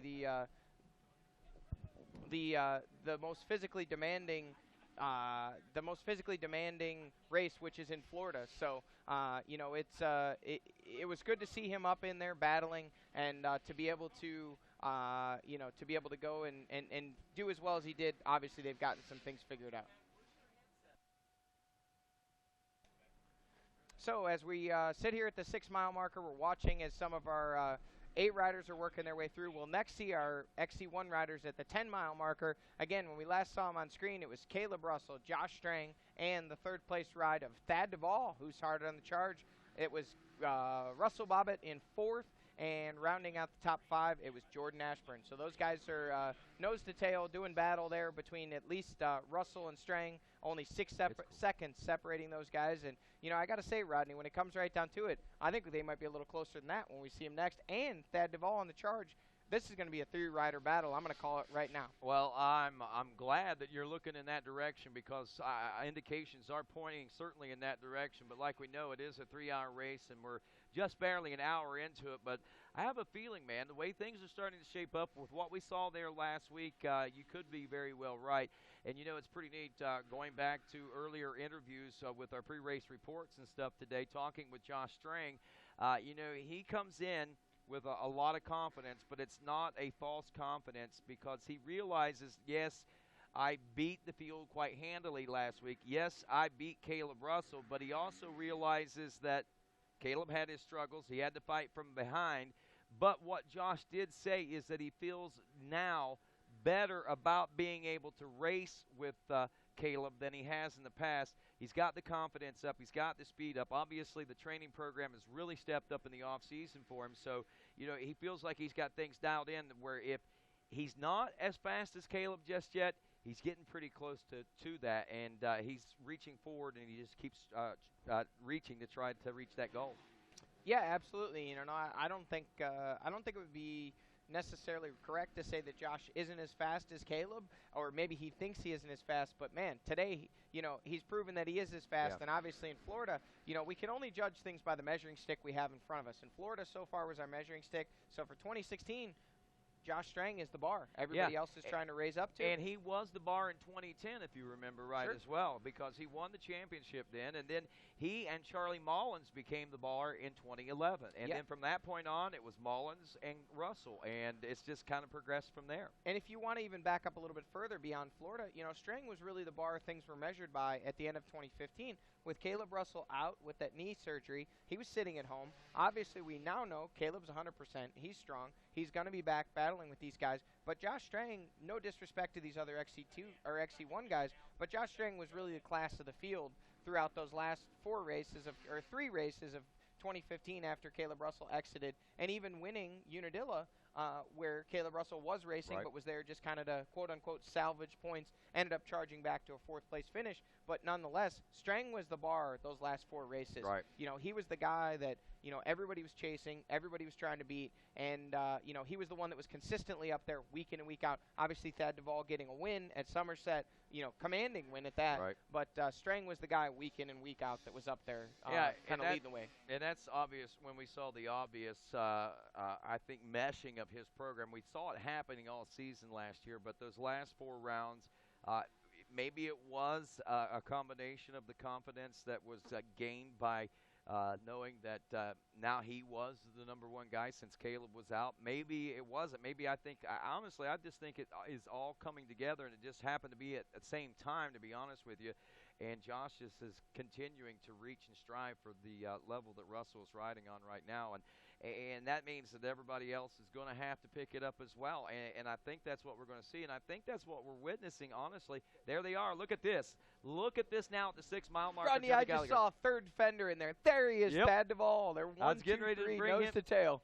I was getting ready to bring up, with the intensity at which Thad Duvall is riding at, we might be seeing another player come into that level as well here pretty soon. We don't know what the consistency of that is, but if you think about it, look back to Unadilla when we came back from the summer break. We've seen good consistency out of Thad Duvall as far as that goes, as far as his speeds and everything. It's just a matter we got to get him consistently, put him together for 3 straight hours.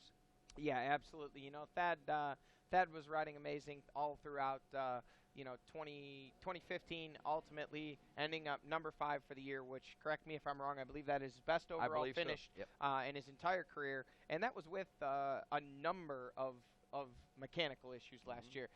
It seemed like, hate to say it, but it seemed like we saw Thad in the pits as much as we saw him on the racetrack there towards the end of the season. It was just one fluke thing after another. So imagine what Thad Duvall might have been able to do if it had been just for a little bit better luck, coming his way. Obviously, unfortunately, those mechanical gremlins followed him into 2016 already with a DNF at our opening round.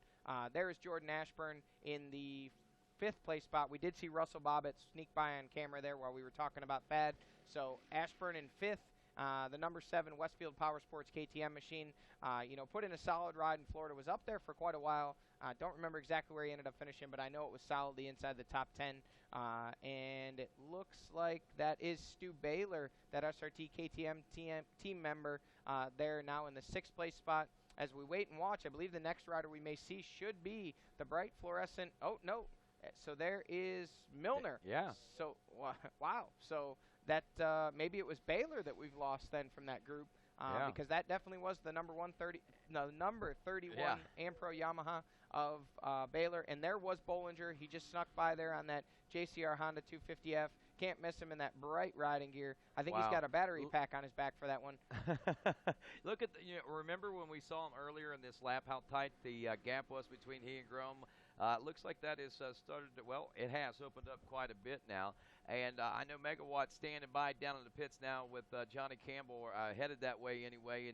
And Megawatt, I know that they're really excited about the program right now. I'm sure really excited about what's going on with TV right now.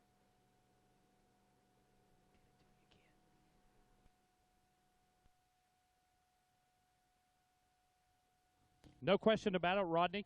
Johnny Campbell's got a positive buzz going on down in this pits down here. They've got Trevor Bollinger out front. Now, we noticed Chris Bach come in and made a self-adjustment on his bike, grabbed a wrench and made an adjustment on his own bike. Tell us what's going on there, Johnny.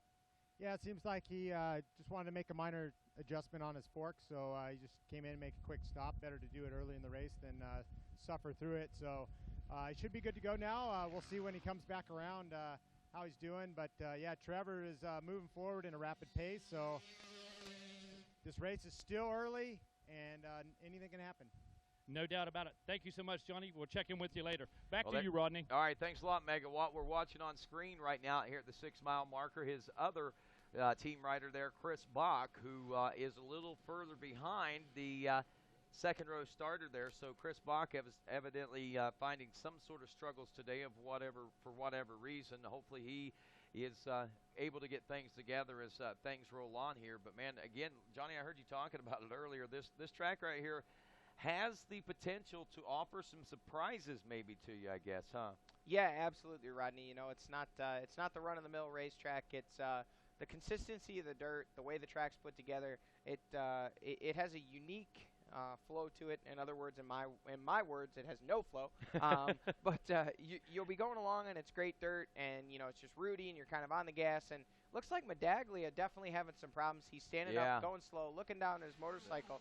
So that's a bummer for him. Put in a solid ride there in Florida. And for him to come out, obviously having some issues, took a look down at his motorcycle, so we'll hope that's just an issue with his machine and not anything with him. He keeps looking down at the right side of his motorcycle there. So unfortunately, number 903 looks like at the very least he's going to need to make a stop and make some repairs to that Husqvarna. Hopefully he can get something figured out and get back out on the track and continue to race this event here today. But yeah, you know, there's sections where you'll be trucking along, and next thing you know, there's a crater roughly the size of a semi-trailer in front of you, and you're kind of wondering to yourself where it came from. So it's kind of crazy the way the dirt has eaten out throughout the course of this weekend with the racing action that we've already seen, obviously with 3 races yesterday, and then obviously the micro races last night, which they only run a small portion of the course. But 3 races yesterday, 2 races already today, this being the 3rd. So it's a lot of machines that have worked their way around this course, and it's got to really be getting rough out there. Yeah, most definitely. The Teenage Wasteland, as we have dubbed this here at RacerTV, is certainly a place that offers. Johnny, going through this section, let's talk about this section. I know you look at this section right here and you say, well, it's a clear-cut section. It looks like there's a nice, easy path going through there. But if you look a little closer, not only do you have the roots that you contend with in those wood sections, but now you got a lot of limbs that just loose limbs laying around, and trees themselves and branches and stuff laying around. I think that cause even more problems, and a lot of those may be even buried into that dirt and start to dig up. Yeah, absolutely. You know, not only is, like you said, there's the roots, there's the tree limbs, but also, in my opinion, the worst of it is the stumps. Right. Because those stumps are cut off at ground level or just above ground level. Well, what happens then is as the track starts to get eaten away, that dirt goes away. Now those stumps are sticking up 2 inches. You know, and when you hit a 2-inch stump, you feel a little bit. Well, then you go another couple hours of racing and another 2 races on it, and those 2-inch stumps are now 8-inch stumps. And, you know, if you're not paying attention, and yesterday it was actually quite dusty out in this section, you know, it wouldn't have been too far-fetched to think you'd be cranking along thinking you got clear trail in front of you, only to find out that there's a stump, you know, roughly the size of a baseball or a basketball sticking up out of the ground. And, you know, it really can catch you by surprise. So that rain, again, really did do some justice to this track, and I think it made it better for all these guys today. So as we're watching here at the 10-mile marker, again, the Teenage Wasteland, now at the 11, it's Caleb Russell leading the way. Hot on his heels, Josh Strang, and right in his shadow, Thad Duvall. So the top 3, the number 1 of Caleb Russell, the number 114 of Josh Strang, and the number 5 of Thad Duvall.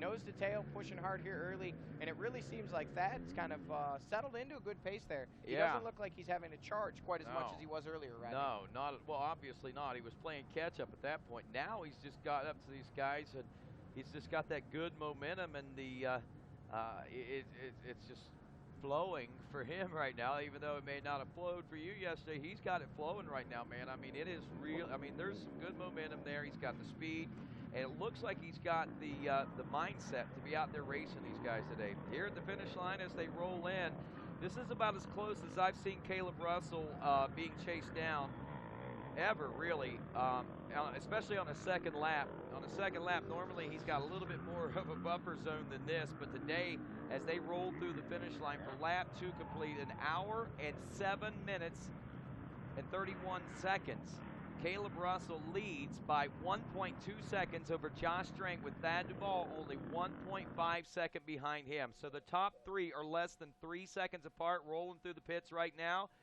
Caleb Russell getting ready to go for a pit stop, I think, and we'll see if that's the same thing. Looks like Josh Strang will be going for a pit stop. What is the strategy here for the KR4 boys? And it looks like it is going to be the Rocky Mountain ATVMC pit stop as well for the number 5 of Thad Duvall. Out goes Caleb Russell now. Out goes Thad Duvall. Where's Josh Strang? Did we miss him? Nope, that was Strang in the blue, and okay, Duvall I missed Strang. In the I was looking at the wrong gear person. there. So they went out in the same order with about the same gap. Looked like Caleb's pit was just a little bit quicker than the other 2. Looked like Strang was looking down at something on his motorcycle. Took a little bit of extra time before he put his goggles on.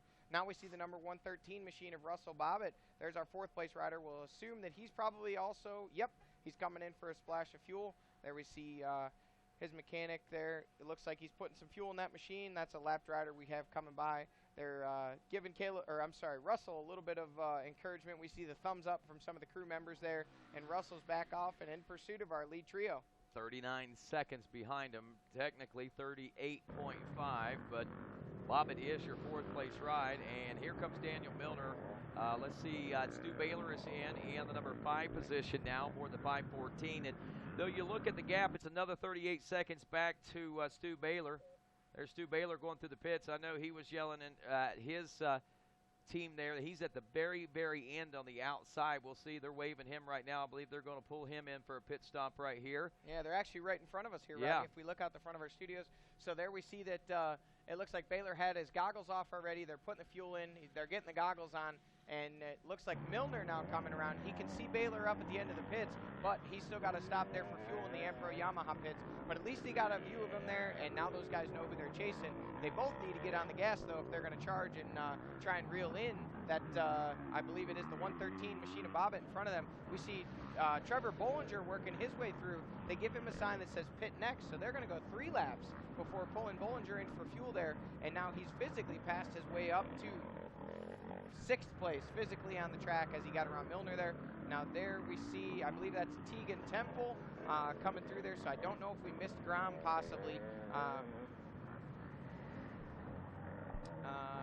Actually, Jesse Grom is in. We've got those two mixed up. So it was Grom that was going through the VP Fuels Pro Row, and Temple now checking in. We see one of the, there is Grant Baylor. So he's been passed physically by 3 XC2 riders. Wow. So Grant really, I don't know, we'll have to check in and see if he's having some struggles or just taking a little longer to get going today than normal. It's two non-typical race days for Grant Baylor, though. If you look at the big picture, Florida, we didn't see what we normally expect to see out of Grant Baylor, or I didn't anyway. And today, yeah, I mean, he's struggling early on. But here's the thing we got to point out about Grant Baylor again, though. He's that late race guy that really seems to come into the race as it wears on. And he's not in a horrible position to still salvage some good ride today. But now, big brother Stu, you gotta be impressed with what Stu's doing right now in that number 5 position. He is a little more than a minute out of you know, the top 3 or whatever. But regardless, he is about a minute and a half, so to say. But regardless, this is a good, strong ride for Stuart Baylor whenever you look at the way everything has been going. And it looks like Chris Bach is going to be stopping in the pits as well, Johnny. Yeah, Ricky Russell pulling in the MCS Suzuki pits there up at the far end. So we see Bach looks like he's having a bit of a conversation. They're down on the ground. They're underneath his motorcycle. So obviously, as we talked about, Bach having some struggles early there. We see Craig DeLong going by. We see Evan Smith. Looks like Corey Buttrick actually passed his pit, turned around, and they're going to take another shot at it, getting him some fuel and getting him back out on there, the number 121 machine. Bach out of the JCR pits. Looks like they made some possible adjustments or some changes. Not sure exactly what all troubles he's experiencing, but definitely as he gets passed by little Craig DeLong there as they exit the pits. Now Corey Buttrick turned back around, going the right way again on VP Fuels Pro Row. That's something that is allowed in GNCC racing with caution. I know in NASCAR you cannot go backwards in the pits. Here in GNCC, if you miss your pit, just spin around, just be cautious of the riders around you. Well, here we are. We are now well over an hour, and I'm looking at an hour and about an hour and 12 minutes now into this race. And with our riders pitting and the stage being set, looks like we certainly have ourselves a good race still to go, and we still really don't know whose race it is. So stick around and come back to join us to find out right here on RacerTV.com.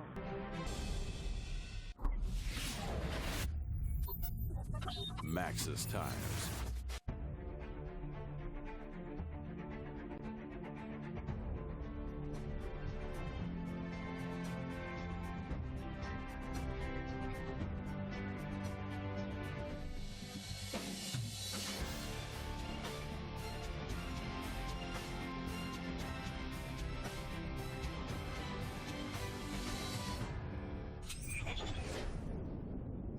CST Tires.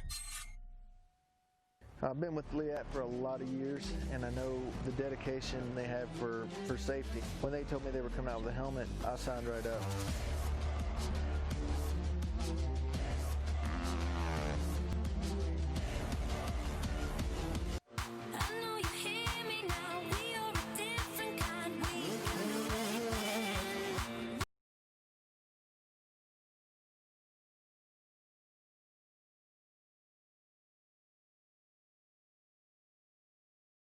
CC Live as we are here at Sparta, Georgia for this Maxxis Cannonball GNCC. And of course, as we look around here, weatherman saying that we could see some threatening rain showers lingering in the area, and we could see some wind start to pick up. And I believe that maybe some areas of the facility are starting to see that. So The folks here at the racetrack have asked me to remind those of you here, secure your pits and your easy ups. If you've got easy ups and things like that, make sure they're secured and or taken down at this point, because there is the possibility of some weather changes on the horizon. And I don't know how imminent that is right now, Johnny, but boy, that could really change the face of this race today if something like that were to happen. Yeah, absolutely, Rodney. You know, we've been kind of intently watching the weather the last several days. Looked like it was supposed to be clear all day yesterday, and then we were supposed to get 100% chance of rain on Sunday. Well, that 100% became 90, became 80, 70, 60, 40.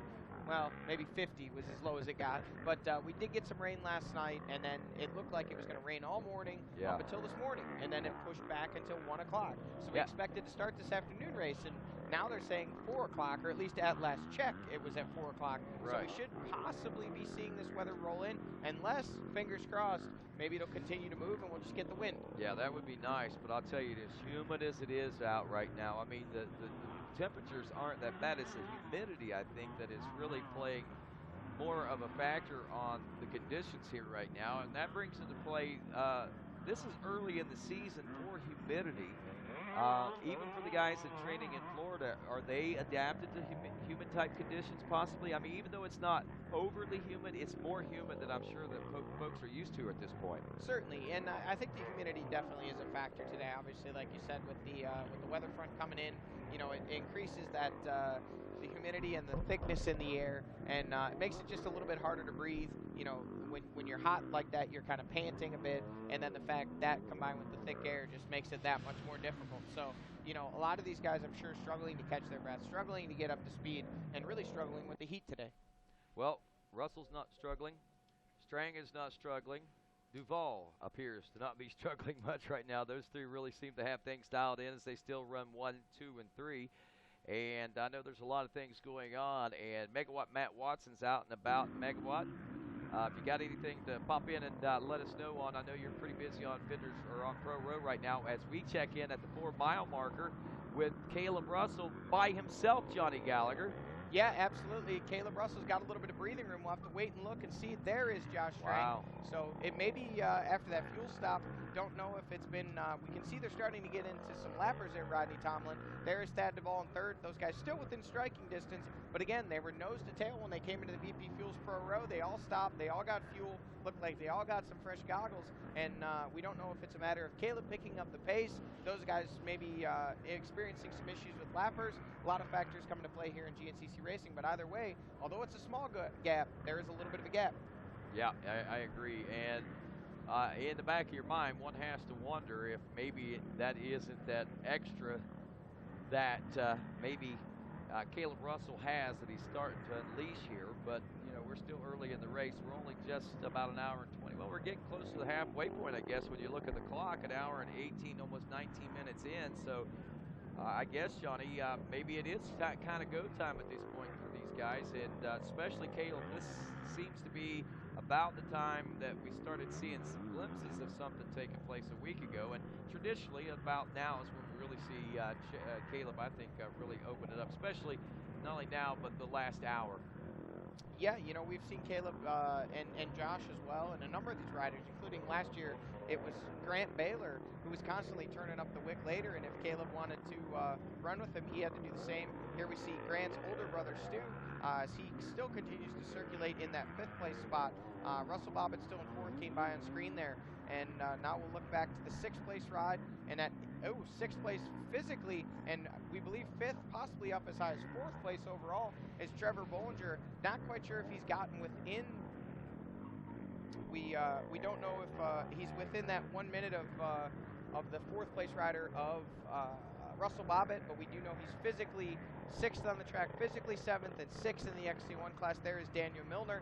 So again, a solid ride for Milner here today after getting off to a bit of a rough start. And the next rider that we see there is Jesse Grom. There he is, the 2nd place rider in XC2. Grom is still hot on it right now. Still trying to keep up with the pace of Bollinger's putting it forth. About 5 seconds is what the gap was whenever they came through the finish line in that XC2 Pro Lights class. They are 5th and 6th place overall after time adjustments. So again, you know, going back to the question or the theory that maybe Bollinger might be looking for an overall position today. I, again, don't think that's the case. It's just a matter of making sure he wins or does as well as he can in the XC2 Pro Lights class. And there we see Jordan Ashburn, so I believe that would be now the 7th place rider in XC2. He was 6th or 5th actually early, so he has been passed by Milner and also Stu Baylor. So Baylor really on the charge. We know he was running up in the top 5 early, and although Bollinger has passed him on corrected time, he's still doing solid there in that XC1 class. Ricky Russell now, that should be the 8th place rider in the XC1 class. And we have seen, obviously, Jesse Grom 2nd in XC2, and there's 3rd in XC2, the 525 of Tegan Temple. He's charging hard here early, and he is still in that 3rd place spot. We last saw Lane Michael in the 4th place spot, and there we do see him in the background. Now there we see Grant Baylor. He's back on the charge, and it looks like he's trying to make up some ground here after having a rough opening couple of laps. Interesting point to ponder here. Our top amateur right now comes to us from the 250A class. It's Chris Venditti. He has 28th overall position. As we watch these riders check in, there is the 523 making his way through now, Johnny. Brings up a really interesting question that was posed to me earlier in the week. I'm not sure if you know a young man by the name of Brian Spencer, but he is a visually impaired race fan that literally just loves motorcycle racing, motocross, GNCC.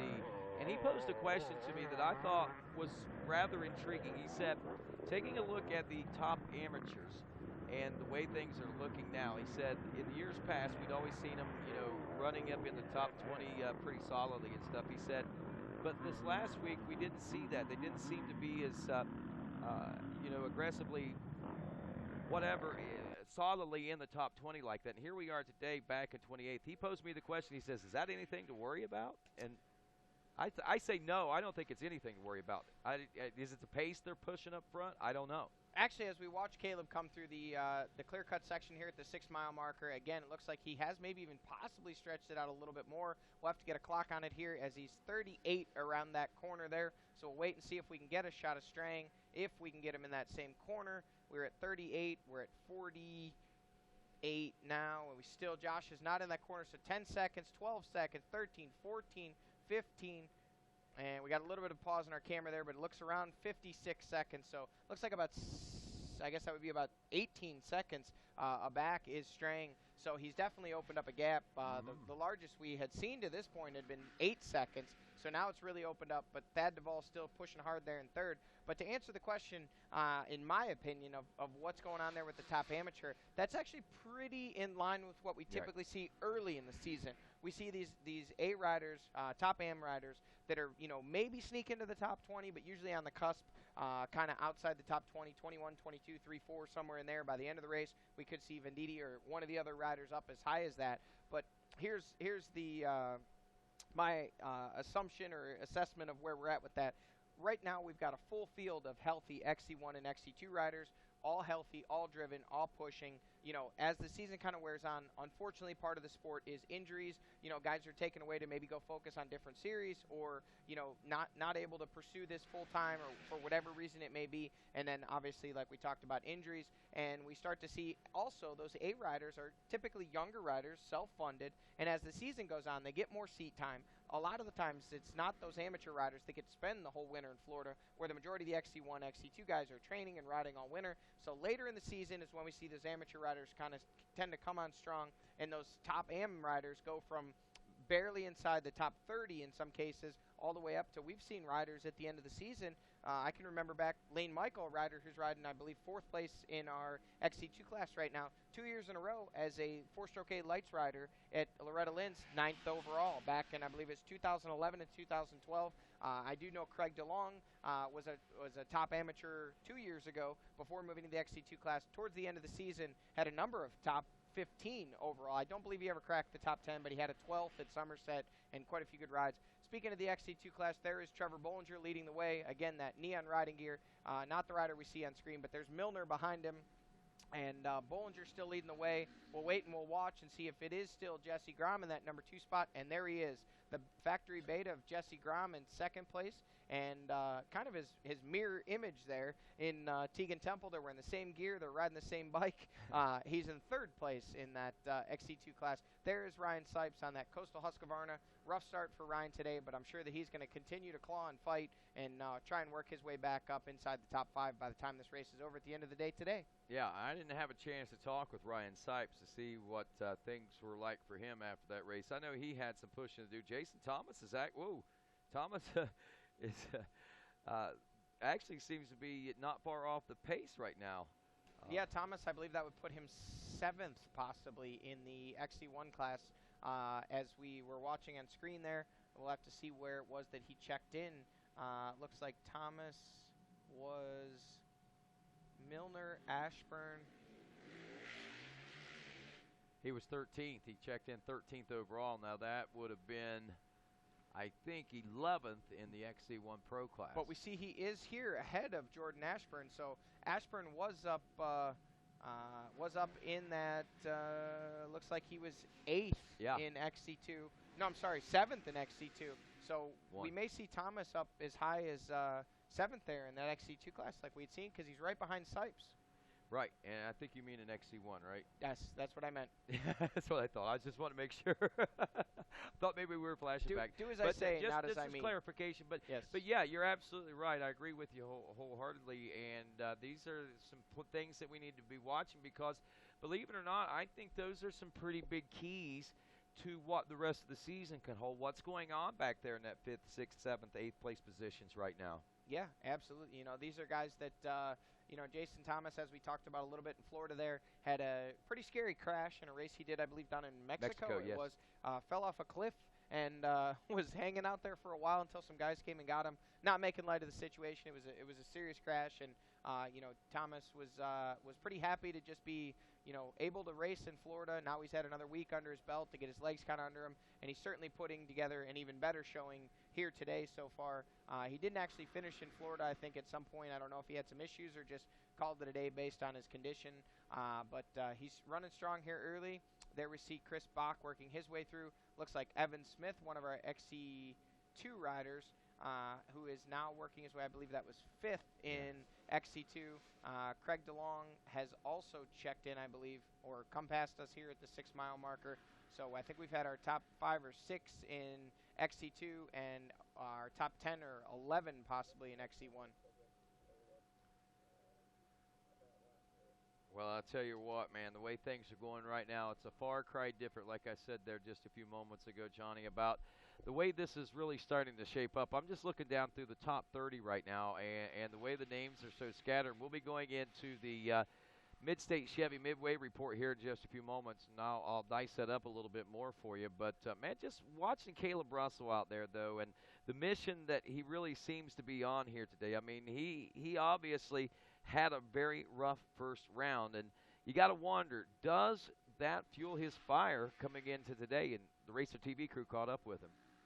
Yeah, last weekend I ripped. I thought I had what was going to be a nice hole shot, but you know, I've made the same mistake Ryan's made several times in my career, and you know, it's more my fault than his, and it's just one of those things. It's nobody's really to blame. It's just part of racing. Things happen. You know, I just got a little loose coming around the first turn, and when I straightened up, he caught my rear wheel. And usually it's only the second person that goes down, but he hit me hard enough, and I was still kind of sideways. It threw me off the bike too. But I was pretty bummed about that. You know, it's a hard track to pass on the first 5 miles or so because it's pretty tight. And it's just so whooped out, like you're just trying to stay up for the most part the first lap and get a feel for things. But you know, that wasn't the real issue, because I made after the start I made my way back up to, I was probably 5th or 6th or something, and I had another run-in with another rider, dropped back a few more positions, and I had to stop for goggles, dropped back a couple more positions, and then I just had a dumb little mistake. I hit neutral and I had a tip over, and my lever went straight down, and it was so tight that I couldn't hit it up with my hand. I had to stop and drop my bike and kick it up with my foot. And by the time it was all said and done, I was so far back, and it made for a really long day. You know, I just compounded mistake after mistake after mistake last Sunday, and after I sit down and regroup and think about how the race is as a whole, I can't be ashamed for getting third. Being 2.5 minutes down in the race from first and to finish only 30 seconds behind Strang. So, I rode really good the last half of the race and put everything behind me and regroup. So, like I said, you can't really complain about that. I left it all on the track the last 3 laps, and that's what everybody expects from me. And because it's once you're so far back, like it's super easy to just lay down and say I'll just salvage a 5th or 6th for the day. But that's not going to cut it with me. I'm going to charge until I see the checkered.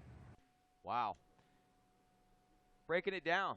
I mean, that right there was about as good a, I think, detail of how that race went last week, man. I mean, that right there, that kind of put me right into the race, man. That was a good description by Caleb Russell there. Yeah, absolutely, and pretty detailed. I don't really know the protocol on this, but he didn't mention any riders' names, so I don't know if we're supposed to or not. But I will say that maybe we can kind of hint around here a bit and say that we did get to see he and Thad Duvall with a heated exchange there on camera coming down through the pro pits, and with Thad charging hard there in third today. Let's just say that if we see Thad and Caleb together today, there's a good chance we're going to get to see some fireworks. Those guys, obviously both consummate professionals. I'm sure they'll race each other hard and clean, but let's just say there's a little bit of additional drive. Incentive. Perfect. Yeah, a little bit of additional incentive. Those two came up through the amateur ranks together, but although never really in the same class, although they were in the same kind of age bracket, they seemed to always miss each other by a year. They were, XC2 champions back-to-back, although separately they never raced each other. So when they got to the XC1 class, it was the first time they had ever really faced off, and it's kind of obviously with Caleb with the 3 championships, he's been having a little better go with things, but Thad obviously with a great team, a great support group, and riding very well. So a little bit of additional incentive. I think he had. From all accounts, he had felt that he had a little something to say to Caleb after the way things went in Florida, and I think Caleb kind of just wanted to put it behind him and focus on racing. And who knows if they squash that or if it's still an ongoing thing. But if they get together out there today, watch your cameras or watch your screens closely, because it'll be some aggressive, safe and calculated, but aggressive racing for sure. Be a lot of fun to watch. What you trying to say, right, Johnny? Tyler Bauer style. Well, folks, we're looking at an hour and 33 minutes into this race, and it looks like most of our classes have hit the halfway point. Well, maybe not halfway, but they haven't. But we've got 1 lap in all of our classes anyway, and we're going to check in to see how things are shaping up here at the halfway point of the race, which just passed the hour-and-a-half mark here. Midstate Chevy Midway Report brought to you by MidstateChevy.com, where they stack them deep and sell them cheap, as we've been talking there about this XC1 and XC2 class. We'll recap the overall top 20 for you real quick. Caleb Russell, Josh Strang, Thad Duvall, Russell Bobbitt, your top 4, and overall from the there's Caleb Russell on screen right now out near the 10-mile marker. We'll be wrapping up lap number 3 for him here in just a couple moments. But you got Russell Bobbitt back in the number 4 spot. Trevor Bollinger is 5th overall, leading the XC2 Pro Lights. Jesse Grom is in 6th place overall. Stu Baylor is 7th overall aboard the number 514. 8th place, the number 31 of Daniel Milner. The 9th place position is Tegan Temple. Tegan Temple is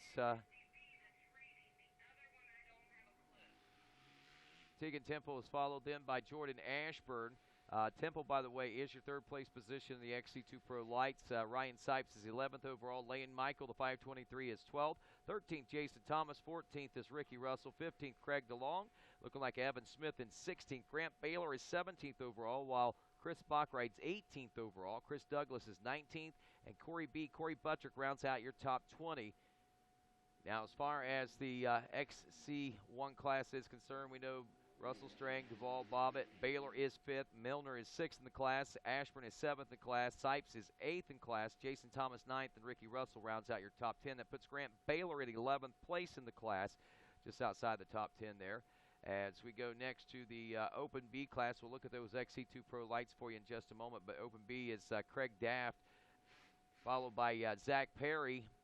Daft out of Elkins, West Virginia. Meyersdale, PA, the home of the 812 of Zach Perry. Corey Virgin, the 388 out of Gainesville, Georgia, running 19 seconds back in the number 3 spot. 4th place, the 373 Dominic Jarvis from Wallace, West Virginia. And 5th place, the 368 of Jeremy Lanthier out of Canada. In your 250B class, it's Nick O'Brien out of Chillicothe, Ohio. A 30-second lead over Max Horesco out of Pittsburgh, Pennsylvania, the 366. The 247 of Matthew Davis out of Bertrandville, Pennsylvania, runs in 3rd. 4th place, the 713 of Cody Ayla from Martinsville, Indiana. And rounding out the top 5, Little Timmy Steiner, the number 236 out of Van Etten, New York, who is actually bigger than his papa now. So Big Jim Steiner might be Little Jim Steiner from this point on, I guess. That's his dad, of course. The Steiners, he's got a brother named Jim. His dad's name's Jim, and he's got a sister named Samantha. They all race the GNCC. However, Sammy wasn't here this weekend due to school obligations.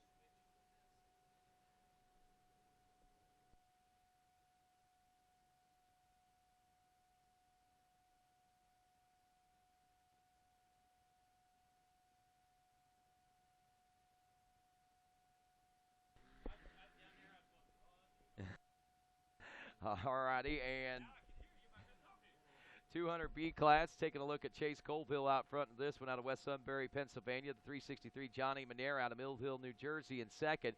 In 3rd spot, 442 Connor Campbell out of West Jefferson, North Carolina. 4th place, the 439 of Cash Jacobs out of Sarasota, Florida.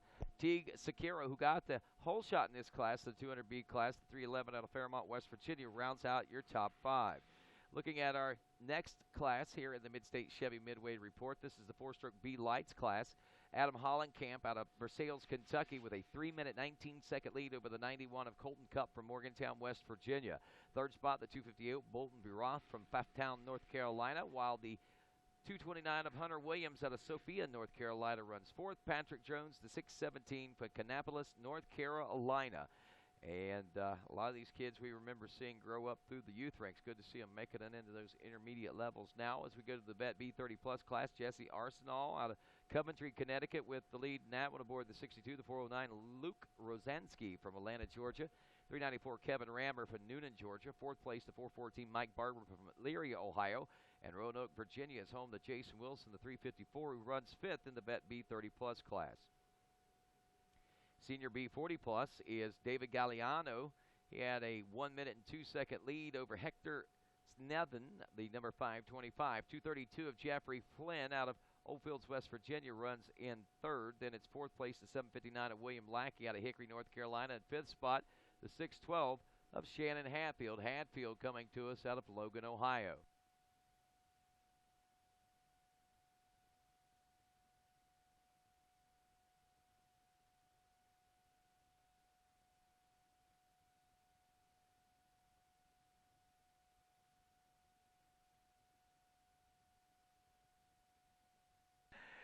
So as we take a look at the next class that we take a look at, XC2 Pro Lights class, Trevor Bollinger, last check, was leading that one. Now, they came through, it said 5 seconds, but I think at last check we've seen a lot larger gap than that. Jesse Grome in 2nd, about a minute back to Tegan Temple, the number 17. Lane Michael, the 4th place rider with the 523. Then it's Craig DeLong, the number 11, in 5th.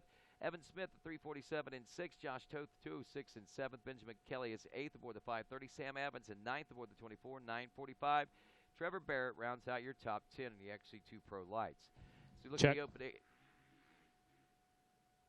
So look at the Open A class now. We got the 37 of Dylan Rash out of Fort Lauderdale, Florida.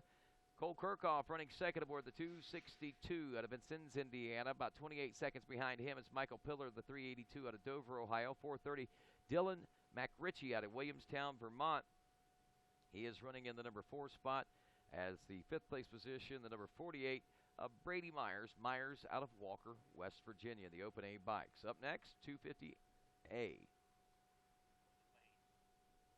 And it looks like Chris Venditti is leading that one. Jake Froman running in second. Third place, Alex Teagarden.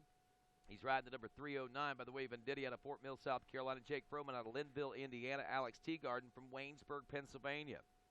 399, Anthony Frederico out of Rentham, Massachusetts. And fifth place, the number 58 of Evan Earl from Blacksburg, South Carolina. Let's look at our next class, the 250A bike class. Jesse Ansley, last year's top youth rider and the national overall champion there in GNCC. He is leading here on board the 329 out of Mackey City, Florida. Jesse has also provided programming and I guess you could say video for us at RacerTV, so he's a great videographer as well. As Racer, you can see he's adapting quite well to the big bikes. Is Chase Hayes, the 722 out of Sumter, South Carolina, a minute and 41 seconds back in second. 613 Zach Hugo out of Seneca, PA, 5.5 minutes back in third. 351 Kevin Knott out of Middleborough, Massachusetts. And rounding out the top 5 is Jason Kopp. Should be seeing our leaders near the finish here pretty soon as the 4-stroke A lights. Tristan Landrum out of Nelsonville, Ohio, leading Alexandre Gouguian out of Quebec, Canada. Dustin Simpson out of Mount Pleasant, North Carolina is third. Fourth place, Chris McManus out of Morganton, North Carolina, where we'll be in about 3 weeks at Steel Creek. And the Corbin Patton out of Blairsville, Georgia, rounds out your top 5.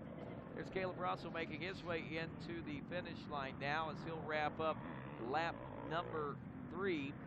2-lap board comes out, so it is obviously a 5-lap race, and that gap has opened up quite considerably back to the number 2 spot as the 114 of Josh Strang checks in with a solid second run right now. Wow. Okay, Duvall's only 4 seconds behind him, but Strang is 10 seconds behind Caleb Russell right now, according to timing and scoring. So Duvall's not relinquishing too much of the grip that he has on the second place right now, while Josh Strang tries to grasp and hold on to Caleb Russell. He continues to inch his way forward. Hey, Rodney. Yeah, go ahead, Mega. Hey, man, got an update for you. We're down here with Roger Michael, Lane Michael's uncle. Hey, last time around you guys made the pit. Now, quite a different story than last week, of course. Had a number of problems at round 1. Roger, we see things going much better. Lane's charging right now. Looks like the bike's working good. He's in great shape. What can we expect to see in the second half of this race? Well, we just hope the track don't deteriorate anymore and he can keep the speed. I tell you, overcoming that kind of adversity last week, that seems to be Lane's specialty, man. When he needs to put his head down and charge, he's known to be able to do that. Yeah, he's had a rough week this week after a Sunday, so he was definitely ready going into today. So he's running in 4th right now in his class and 9th overall? Yes. Awesome. Back to you, Rodney. All righty, thanks a lot, Megawatt. Sounds like things are going well for Lane Michael here in round 2 as Junior AB 25-plus class led by Lucas Towery by a minute 27 seconds over the 880 of Jeremy Dexter. Towery out of Lattimore, North Carolina. Dexter out of Nelsonville, Ohio. Alverdale, North Carolina, or Albemarle, North Carolina, home to Brandon Patterson, the 473. At 378, Aaron Miller out of Logan, Ohio in 4th, and Joseph McCarty out of Mount Clair, West Virginia, rounding out the top 5. Wow, Stu Baylor is moving up. He's all over the rear wheel of Russell Bobbitt now, as we'll take a look at how close that one actually is between those two. And that is Bobbitt 0.8 of a second ahead of Stu Baylor. So Baylor, here they come now down through the pro pits. Let's see what happens. Is Bobbitt going to stop? Nope, neither is Stu Baylor. He stopped last time around, or at least I assume he's not going to stop this time around. Hammered down while these two riders make their way through the pro pits. Milner through the finish right now as he is trying to make his way toward the pits himself, but he's trying to close up on these guys. I'm telling you, I said it earlier, we didn't really see the exciting part of things start to unfold till about the last hour or so. We are certainly approaching that right now, and we're past the halfway point, so things are certainly getting exciting. Trevor Bollinger now making his way into sight and near the finish line region. And while these guys make their way in, a couple of classes real quick for our Mid-State Chevy Midway Report. Jesse Robinson welcoming him back. He's leading the Vet A class out of Morganton, North Carolina. Joe Marsh from Pittsburgh, PA is second. Joe Dean out of Mills River, North Carolina, third. Graham Mattis is out of Rainham, Massachusetts, and he's fourth. Rick Melise out of Johnston, Rhode Island, rounds out the top 5. in that Vet A class. And the Senior A, Billy Schlag, got the whole shot on Mechanicsville, Maryland, 51 seconds ahead of Mark McGrath. Now Patrick Tobin running in third. Bill Atkinson is fourth. Michael Crane is fifth. And tough break for Chris Bach there as we see him back in the pits again. He had an extended pit stop last time around, and he's back at it for one more time. There goes Ryan Sipes through, and I'm telling you, it doesn't look like there's a whole big sense of urgency for that rider. I don't know whether he's just trying to salvage what he can out of the day or what, but you look at the big picture right now, Sipes is 9th overall. You look in the class, I think that puts him somewhere in the neighborhood of about 6th place position, if I'm not, 7th place position actually. Class-wise right now, get XC1 Pro, Russell, Strang, Duval, then Bobbitt, Baylor, Milner in 6th, Sipes in 7th, Jason Thomas 8th, Jordan Ashford 9th, and Ricky Russell rounding out the top 10. Don't forget to tweet your podium predictions, folks. Hashtag GNCC Live. As we watch the Pro Row, and now down toward the finish line where we're watching riders checking in that time. So Grant Baylor out of Belton, South Carolina. Ricky Russell just ahead of him, about 1 minute and 9 seconds. Actually, Baylor was only about 10 seconds behind, or ahead of Baylor, it looks like. But anyway, we're back over here in the pits, and there's Baylor now making his way through. So really, Russell Bobbitt and Grant Baylor not far off each other's pace at the moment. Kind of surprising knowing the way that we've seen Grant Baylor ride in his rookie season. Tegan Temple making his way into the pro pits now, but after watching the things that we saw last year, we do have those surprises starting to really, I think, come out here in the 2016 season. But again, like Johnny was alluding to there a little bit ago, it's still early. It's only the second round. I don't think we're really seeing the full potential of what many of these racers actually possess. According to my timing and scoring right now, we are about an hour and 47, working on an hour and 48 minutes. Leaders due in about 28 or less minutes now, but not many less than that 28. And I'm not sure if this racetrack's going to speed up or slow down. And honestly, it's probably not the racetrack that I got to be thinking about. It's probably Caleb Russell, because regardless what the racetrack does, Caleb Russell seems to always find some way to find a lot of ground-pounding speed out there and surprise the masses.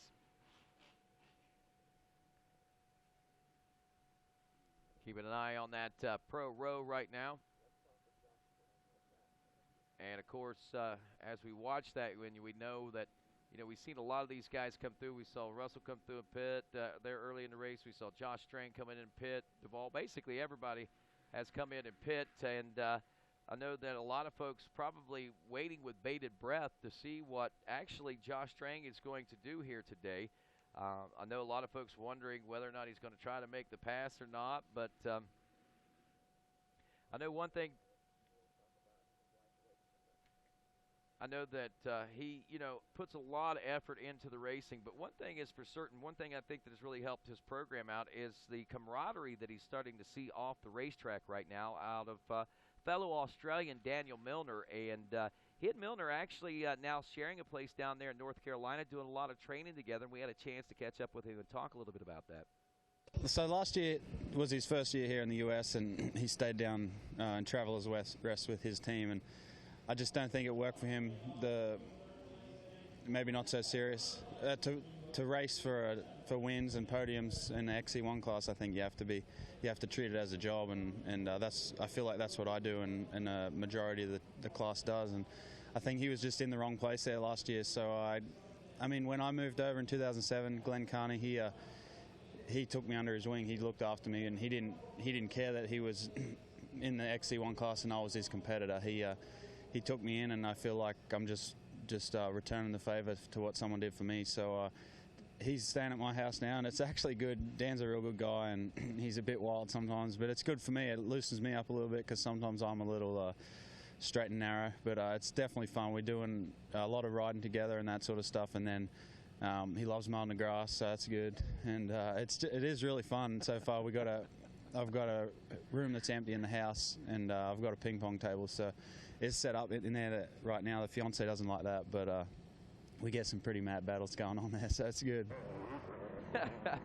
It sounds like, see, that's the kind of thing that I think a lot of times these riders, and Josh kind of pointed it out right there. He's kind of serious about things, maybe a little more straight forward, straight lace, whatever the case, however he worded it there. But what we're saying is that, you know, he was saying, I think that the lightheartedness in the house has actually helped him, and his seriousness has actually helped Daniel. So hand in hand, both these guys have really, I think, helped elevate each other's level quite a bit. And I think we got our leader coming into sight now. Yep, there's Caleb Russell now making his way back into sight.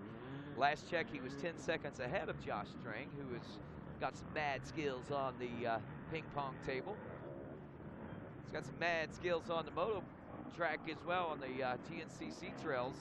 And right now, the maddest skills are belonging to this guy right here, Caleb Russell. I'm sure this is what he had hoped to do there last week. And since we've hit that halfway point, man, it's been a whole different race than what we saw in the first 2 laps or so, 2.5 laps in this race. The race is basically changed. 12 seconds, I think, is what we're estimating right now to be the gap between first and second. So Caleb's only gained a couple of more seconds on Josh Strang right now, but that's 2 more seconds that he's got buffers in there. And he's also starting to pull ahead of Thad Duvall a little bit. We saw those guys, they were within 4 seconds of each other there the last time we saw them there, and I think we got about the same gap between first and second as we do between second and third now. Not a whole lot of difference between there, but now becomes the question with the 2 lap board out, these front 3 so far ahead of the rest of the field, talking nearly 2 minutes now ahead of Russell Bobbitt, who's back in the number 5 position. Got to wonder if Dad's going to look at the big picture and say, third is a great salvage day, and we have certainly redeemed ourselves, or whether he's going to look at it and say, I think I got a little more in me, I'm going to go for these guys. I know that it's hard once Thad Duvall gets the momentum going to slow him down, but remember he had a lot of momentum going at the beginning of the race. He had to play catch-up to both second and first place riders in Strang and Russell. He rode with those guys for a little while, so wow, there's been a lot going on for Thad Duvall, and I got to wonder if maybe he isn't still warmed up for a little quicker pace, and whether he can find it here in the latter part of the race. As we have pointed out, the last hour that we are approaching right now, for some riders, really seems to be the golden hour. About 22 minutes now before we should expect to see the leaders check in here at the finish line. And we are now just over an hour and 53 minutes, looking close to an hour and 54 minutes. So like we said, approaching that 2-hour mark, and that's, well, I'm saying folks look for things to really start to shake up a little bit here and see some things maybe start to change. Caleb Russell's already trying to force that change and doing quite a good job at it, as he's pulled out to at least 12 seconds ahead of the 114 to Josh Strang. Now's a good time at this halfway point to wonder who's going to be on the podium. Well, we mentioned it just a second ago, but we want to remind you once again, tweet your podium finish predictions to hashtag GNCC Live for a chance to win $250 in AmSoil product. The winner will be chosen randomly and later in the show. One thing you got to remember is to hashtag GNCC Live in order to be eligible to play. Also keeps us all trending well together. Your hashtags here this weekend are hashtag GNCC and, of course, the aforementioned, as we check in with more riders checking through the wood section here at the 4-mile marker. Looks like the lap traffic is really starting to come into a big play, and you know that's kind of hard to think, especially when we got like a near 12-mile race course for these guys. Trevor Bollinger in now aboard that number 10 machine. And again, you know, we saw a lot of that pressure there on that first lap and a half, but he has been riding uncontestedly for quite some time. Looking back to Grome, it was a 21-second gap. I'm not sure where we're looking at now, but I'm almost going to venture to say that it might be, it's hinging. It's right about the same. There's Jason Thomas. I think it might be close to the same, so there's nothing really gaining and not a lot lost right now in that battle. But we saw the number 8 checking in from the XC1 Pro class, Jason Thomas. He's 10th overall right now. But Bollinger and Jesse Grome, the lap times, just comparatively speaking, last time around, 35:02 for Bollinger. Grome turned a 35:18. So unless he really found some speed or Bollinger slowed down. And so evidently, I believe, actually, if I remember right, yeah, they actually went an extra long pit stop for him, told him to go an extra lap out there, and they would pit him next time around, if I'm not mistaken. And so that might tell a lot of the big story there. And here's the wasteland once again, that teenage wasteland that we talk about here at GNCC. Well, that's not the one we talk about, but this one right here is certainly making a man work for his paycheck here today as he makes his way through the section, through some lap traffic out there. And the gap continues to open up over Josh Strang.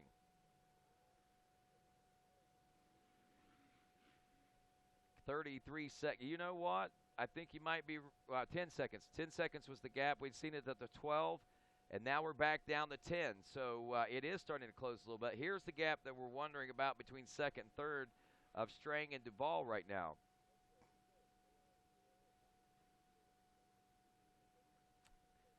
And I think that actually we're seeing about, I mean, it's obviously a little wider than that 4-second margin, but when we saw him in the woods there a mile or so ago, I think it's remaining about the same between he and Josh Strang, that second place position. You know, Thad Duvall got a pretty good team there with the KR4 Arrive and Ride program with Rocky Mountain, ATVMC.com, and, of course, Amsoil and all those great folks. But not only does Thad have a great team, but what's really cool about the concept of the team in which Thad is on is an Arrive and Ride program that really seems to lend its hand to a lot of great folks.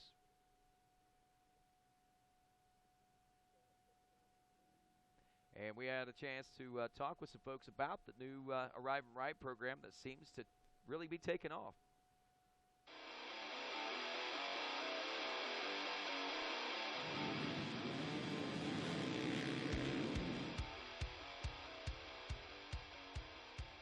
Hi, I'm Fred Andrews. I run the Rocky Mountain ATV KR4 FAR race team. What we do is we're a rental program. We rent motorcycles to individuals that want to come do the GNCC. Our program is catered to riders, so we provide them with a motorcycle, mechanic, pit crew, everything they need to come racing and enjoy a GNCC race.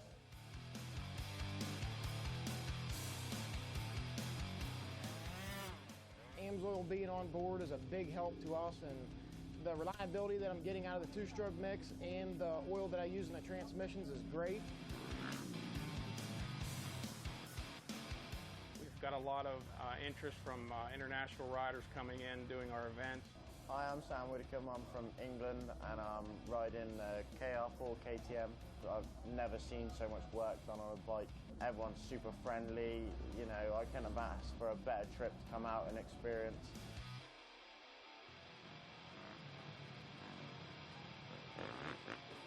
You know, just overall, our whole program works very well for the families that are busy throughout the week and don't have the time and efforts to put into prepping a bike and making sure that it's mechanically sound to finish a grueling GNCC race. My oldest boy runs on the pro team. My little guy, he is on a 65, and we choose to do this because I work a lot of hours at home and I don't have a lot of time to prep the bikes, and I show up here and bikes are all ready to go and we race dirt bikes. It's fun to hang out with the kids instead of always have to work on dirt bikes.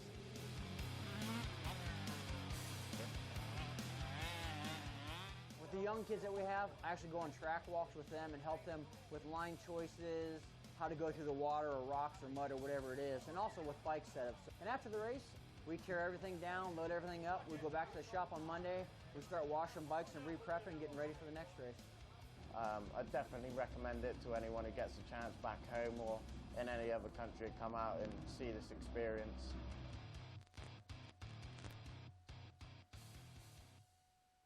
And there you go, folks.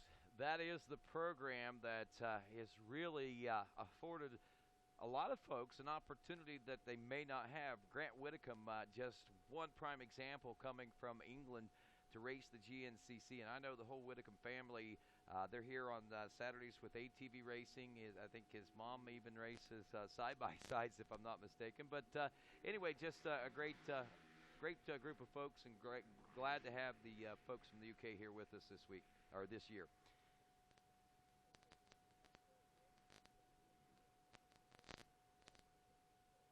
Well, a couple of updates coming in for us right now. Trevor Bollinger making his way through here, the last check, and it says that I think we're looking at 38 seconds now, and that goes from a 21-second gap that we were looking at the beginning of lap number 4 here. But as we are now at the halfway point, we can see that things are starting to shape up. And again, the 2-hour mark, well, we're just past the 2-hour mark. This is where we expected to see things start to shake up and things start to take their toll one way or another on this race. And Johnny Gallagher rejoining us here in the studio. And Johnny, that's exactly what we're being faced with out here today. And I know you had a chance to go out and check things out, man.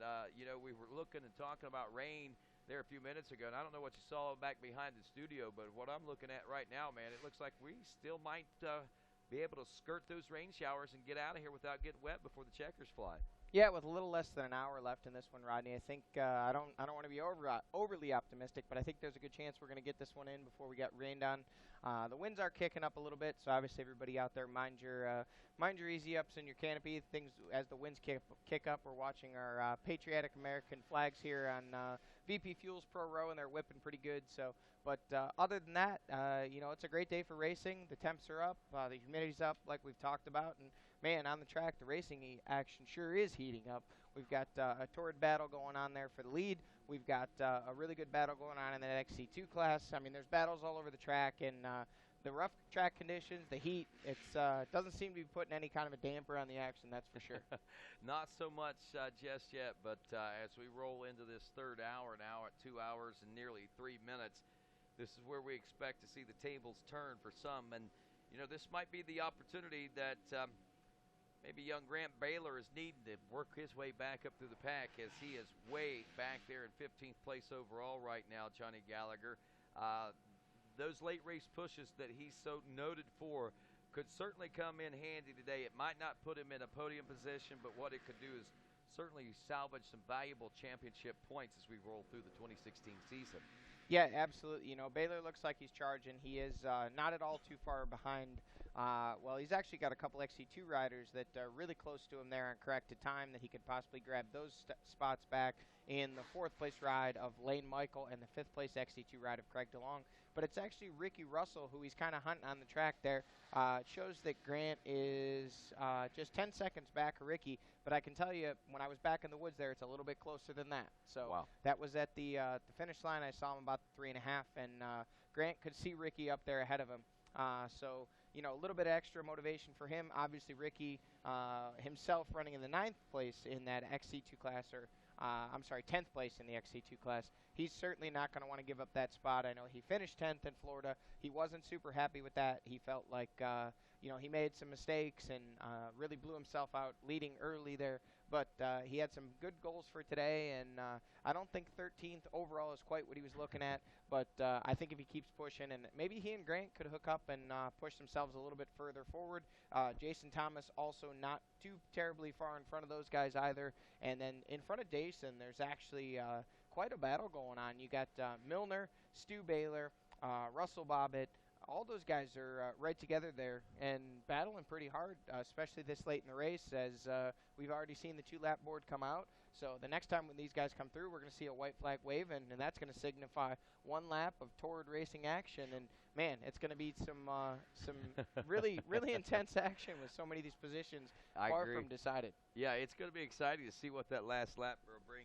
If we see anything like what we saw just a week ago in Florida, we certainly are going to be getting more than we ever bargained for, I think, because that's what we got. And we're not that I'm complaining by no stretch of the imagination, but I hope we get a lot more than we bargained for coming into this one, too. And, one thing that I think that we're getting a lot of, and I'm pretty impressed with, and I'm excited, but this last hour is going to tell the true tale of just exactly where this rider is. Stu Baylor, top 5 in the XC1 Pro Class overall right now on adjusted time. He is 6th behind the number 10 of Trevor Bollinger there. But, still, you got to commend Stu Baylor because he is having one of the more solid rides we've seen him have probably since about mid-season last season. Yeah, he's Stu obviously has the speed. We've seen him. It's been a lengthy recovery from those most recent injuries that he had. There was a lot of speculation. Risks can be very difficult, especially in this form of racing. I mean, they're so essential for controlling that motorcycle. And, we see that with Charlie Mullins right now coming back from similar injuries and similar surgeries and repairs as to what Stu has had. But Stu, this year really looks to be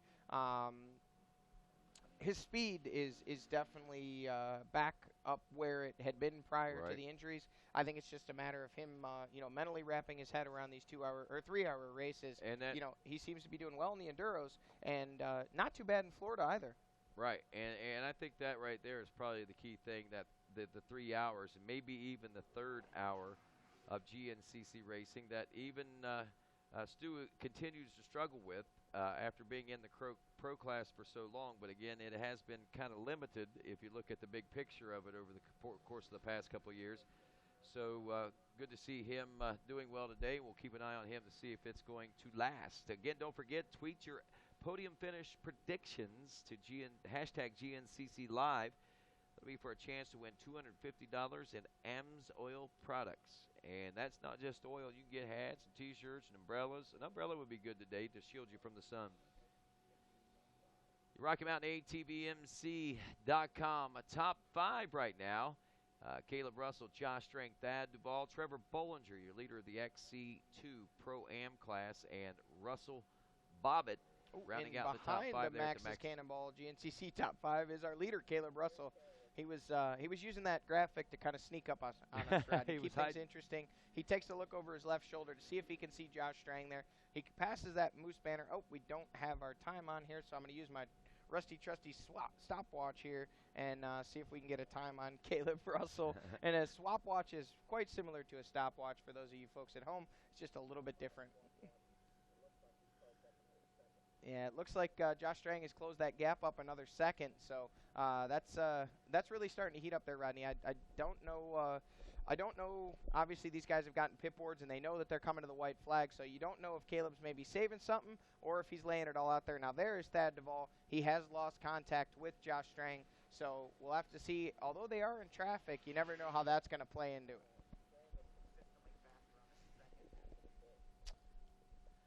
Watching this right now, Johnny, I don't know how much, but it really seems that things even out, or maybe even Josh might be just a fraction at pace or fraction faster maybe than Caleb Russell on this second section of the track. But the thing about it is, even though he may be a little bit faster on this section, I think Caleb's a little bit more faster in the section that he's not than even he is in the section that he's faster than him. So that's where Caleb is able to make those grounds.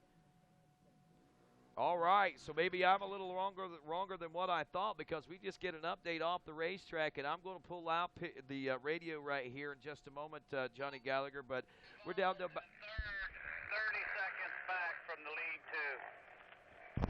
10-4 Hollywood. I just got the update there from Price, and he told me that you guys are sending in some updates. Sounds like things are tightening up out there on the track. Can you give us that update again? At the 10.5, Josh Strang has closed the gap from 15 seconds down to 5 on the number 1 Caleb Russell. Still got Russell in the lead. Strang in second, 5 seconds back, and then 30 seconds back from them is Thad Duval, number 5. And then it's a long time to number 4 position. Should be Russell Bobbitt still. 10-4. Thank you very much, Hollywood, and we appreciate that. We'll keep the radio on and listen for more updates to come along. So, wow. Man, just, I guess, you know, the observations that folks are making about this section of the track may be a little truer than what we were thinking. And again, even though it's a 12.5-mile race course, we had over 311 riders on that racetrack today, Johnny. Spread out that far, you know, there's a lot of variables that are coming into play here late in the race. Yeah, certainly. You know, we've got some lap traffic. We've got a lot of lines out there in the technical muddy sections. You know, we've got obstacles here, there, and everywhere. And you know, it's one of those things, Rodney. You know, we've seen some sprints. We've seen Caleb open up that gap. We've seen Josh actually open up a little bit of a gap there early on lap 1 when he was leading. But now it seems like it's kind of stabilized, and those two are working that gap back and forth between up to as much as 20 seconds and then all the way down to now 5. So, you know, the one thing I will say as we watch Russell Bobbitt come by here on screen, you know, going into that last lap, if those guys can, if they can see each other, and there is, Baylor has now closed the gap back up, and it opened up a bit between him and Bobbitt, but he can see Bobbitt just there in front of him. It's just one turn from Russell Bobbitt to Stu Baylor. But again, just like Baylor can now see Bobbitt, Strang can now see Russell, and that's a big difference. You know, when you're at that 21-second range, you really can't see the guy up there. He's got too much of a gap for you to see exactly what's going on, so you don't know if you're making ground or losing ground. There's our XC2 leader, Trevor Bollinger, working his way through. He's opened up a bit of a gap. Last check, it seems it was roughly 20 seconds over Jesse Graham. We'll have to wait and see what that gap is as they come to the white flag. But, again, as that white flag comes out, we're going to have to see if Strang can get on the rear wheel of Caleb Russell. That's going to make that last lap a lot easier for him. Even just that 5 seconds is enough. You know, Rodney, we got to think about lap traffic. We got to think about a number of things. You want to be as close to that rider as you possibly can to limit the amount of variables for that ultimate lap racing. Well, here's some things to think about coming to this one now. Obviously, Caleb Russell's got things dialed in, but with the 114 of Josh Strang closing up on him now to within 5 seconds. And I got to say, regardless of what happens from this point on, I think that Josh Strang is got to be pretty excited about what his prospects are to be a contender for this championship, because he's been able to do what he wanted to do so much last year, and that is, at least so far, through the first 2 hours and 12 minutes, is run and keep pace with Caleb Russell. Yeah, and coming out of Florida with a win, obviously that being huge also. So, you know, if you're Josh Strang, you know, regardless of how this one plays out, whether he ends up being able to make the pass on Caleb and grab the win, obviously he would have to be ecstatic with 2 wins. Wow, that right there would just... But even if not, even for those guys to race like that all the way to the finish, it was very few rounds last year where Josh or anybody else was able to keep Caleb in check all the way to the finish. You know, they would battle him throughout the race, it would seem, and then towards the end of the race, Caleb would always seem to open up that comfortable gap, even if it was just 20 seconds or so. You know, they never actually were racing with him through the final chicanes very often. It happened a few times, but, you know, so 2 races in for Strang to get that win really made a statement in Florida, you know, for him and his team both, that they're here, they're prepared, and they're ready to do battle for not just race wins, but for a championship. To back that up here 7 days later and do it again, you know, whether it's a win or close battle, it's a big statement on the part of the 114 machine. And an interesting point of note, with Caleb Russell finishing 3rd at the first round and Josh Strang getting the win, even if Strang can't quite get it done for the win, which is still certainly very possible as he's charging hard here today, but even if he just hangs in that number 2 spot, he gets to keep that, you know, a little bit of bragging rights to being the points leader. He gets to keep those red numbers with that white number plate, which looks really sharp on that Husqvarna, by the way. And, you know, that's a little bit extra swagger coming into this, you know, this next round of racing at Steel Creek. And that's just exactly what I was thinking about a little while ago, and was pretty amazed at myself. But I wanted to wait till it got a little closer. But as this goes on, man, I think it's pretty cut and dry unless something happens. Here it is. That's the battle on the screen right there. It is very close. Lap traffic just ahead of us at the 11-mile marker. They're coming over to the finish line, folks, if you want to see nose-to-tail battling. Here comes Caleb Russell and Josh Strang, and we got ourselves, at least here at round 2, It looks like a championship starting to brew. You know what, Rodney? I gotta make a comment here. Josh Strang looks really comfortable. He does. Like he had one arm off. He was adjusting his goggles, getting a drink. You know, Caleb Russell obviously looks comfortable and smooth, but Strang he's just kind of sitting back there saying, oh, and Thad Duvall not far out of this one either. No. Looks like he's made up a bit of ground. He's really charging hard. Yeah, he I is. wouldn't exactly say he's in this battle right now, but he's close enough that one miscue by either of those guys, or even lap traffic like we've seen, you know, if those guys get held up at all, Thad Duvall could be right back in this thing and battling for a win. Here we come into the finish line turns now. It is nearly Josh Strang on the rear wheel of Caleb now at the white flag. There are a few bike links that separate them, but this is about as tight as you can see it. 1.015 seconds between first and second place. Caleb Russell and Josh Strang as they roll into the final lap. A lap ago, we were seeing 4 seconds between second and third. That stretched out to nearly 20 seconds at one point during this lap. And now, the number 5 Husqvarna ride of Thad Duvall is trying to reel that lead between those look two. at this. Oh, mercy. Russell hits his wife? Yes. He hit his wife, Chandler. She actually tumbled across the track. It looks like she's okay. She's up. Strang takes a look over his shoulder. It appears that they are all okay. Strang actually stopped to make sure that Chandler was okay. Yeah. So that was maybe a water bottle handoff gone wrong, you would have to assume. It looks like everybody's okay, and they're up. But and there's Thad Duvall hard on the charge in the third place spot. Yeah, you know, that's one of those miscues we were talking about, because right now, Caleb not only has to contend with Josh Strang and try to get around him, it looks like now, but he's also, I'm sure in the back of his mind, wondering how Chandler's doing at this point. Yeah, for sure. You know, I think he did take a look back, and she hopped right up to her feet. She had a smile. And Caleb's Caleb's a strong person mentally. I think he's going to put that out of his mind. But nonetheless, if nothing else, it was a pass for the lead. You know, obviously we'll hope that Chandler's okay. Like we said, she popped right to her feet, so some unexpected drama. But as we watch the finish line here at mile 12, how about this? It comes down to the last race. If Josh ends up winning this race and it comes down to just a few points, and then comes back to this, and then Caleb says, "She cost me the championship, man." Man, you guys are pros at building hype. We're 11 rounds away from the end of the season, and we're already calculating points like that. I see why you guys are the masters of hype. So I'm just gonna step away from that one and say that we're glad that Chandler's okay. Obviously, that was probably a water bottle handoff gone wrong. And when you're out there, when you're part of the crew, when you're in the track like that, making sure these guys get what they need to carry on with the racing action at their best. Sometimes, you don't anticipate a line that they're going to take, or switching up an inside-outside.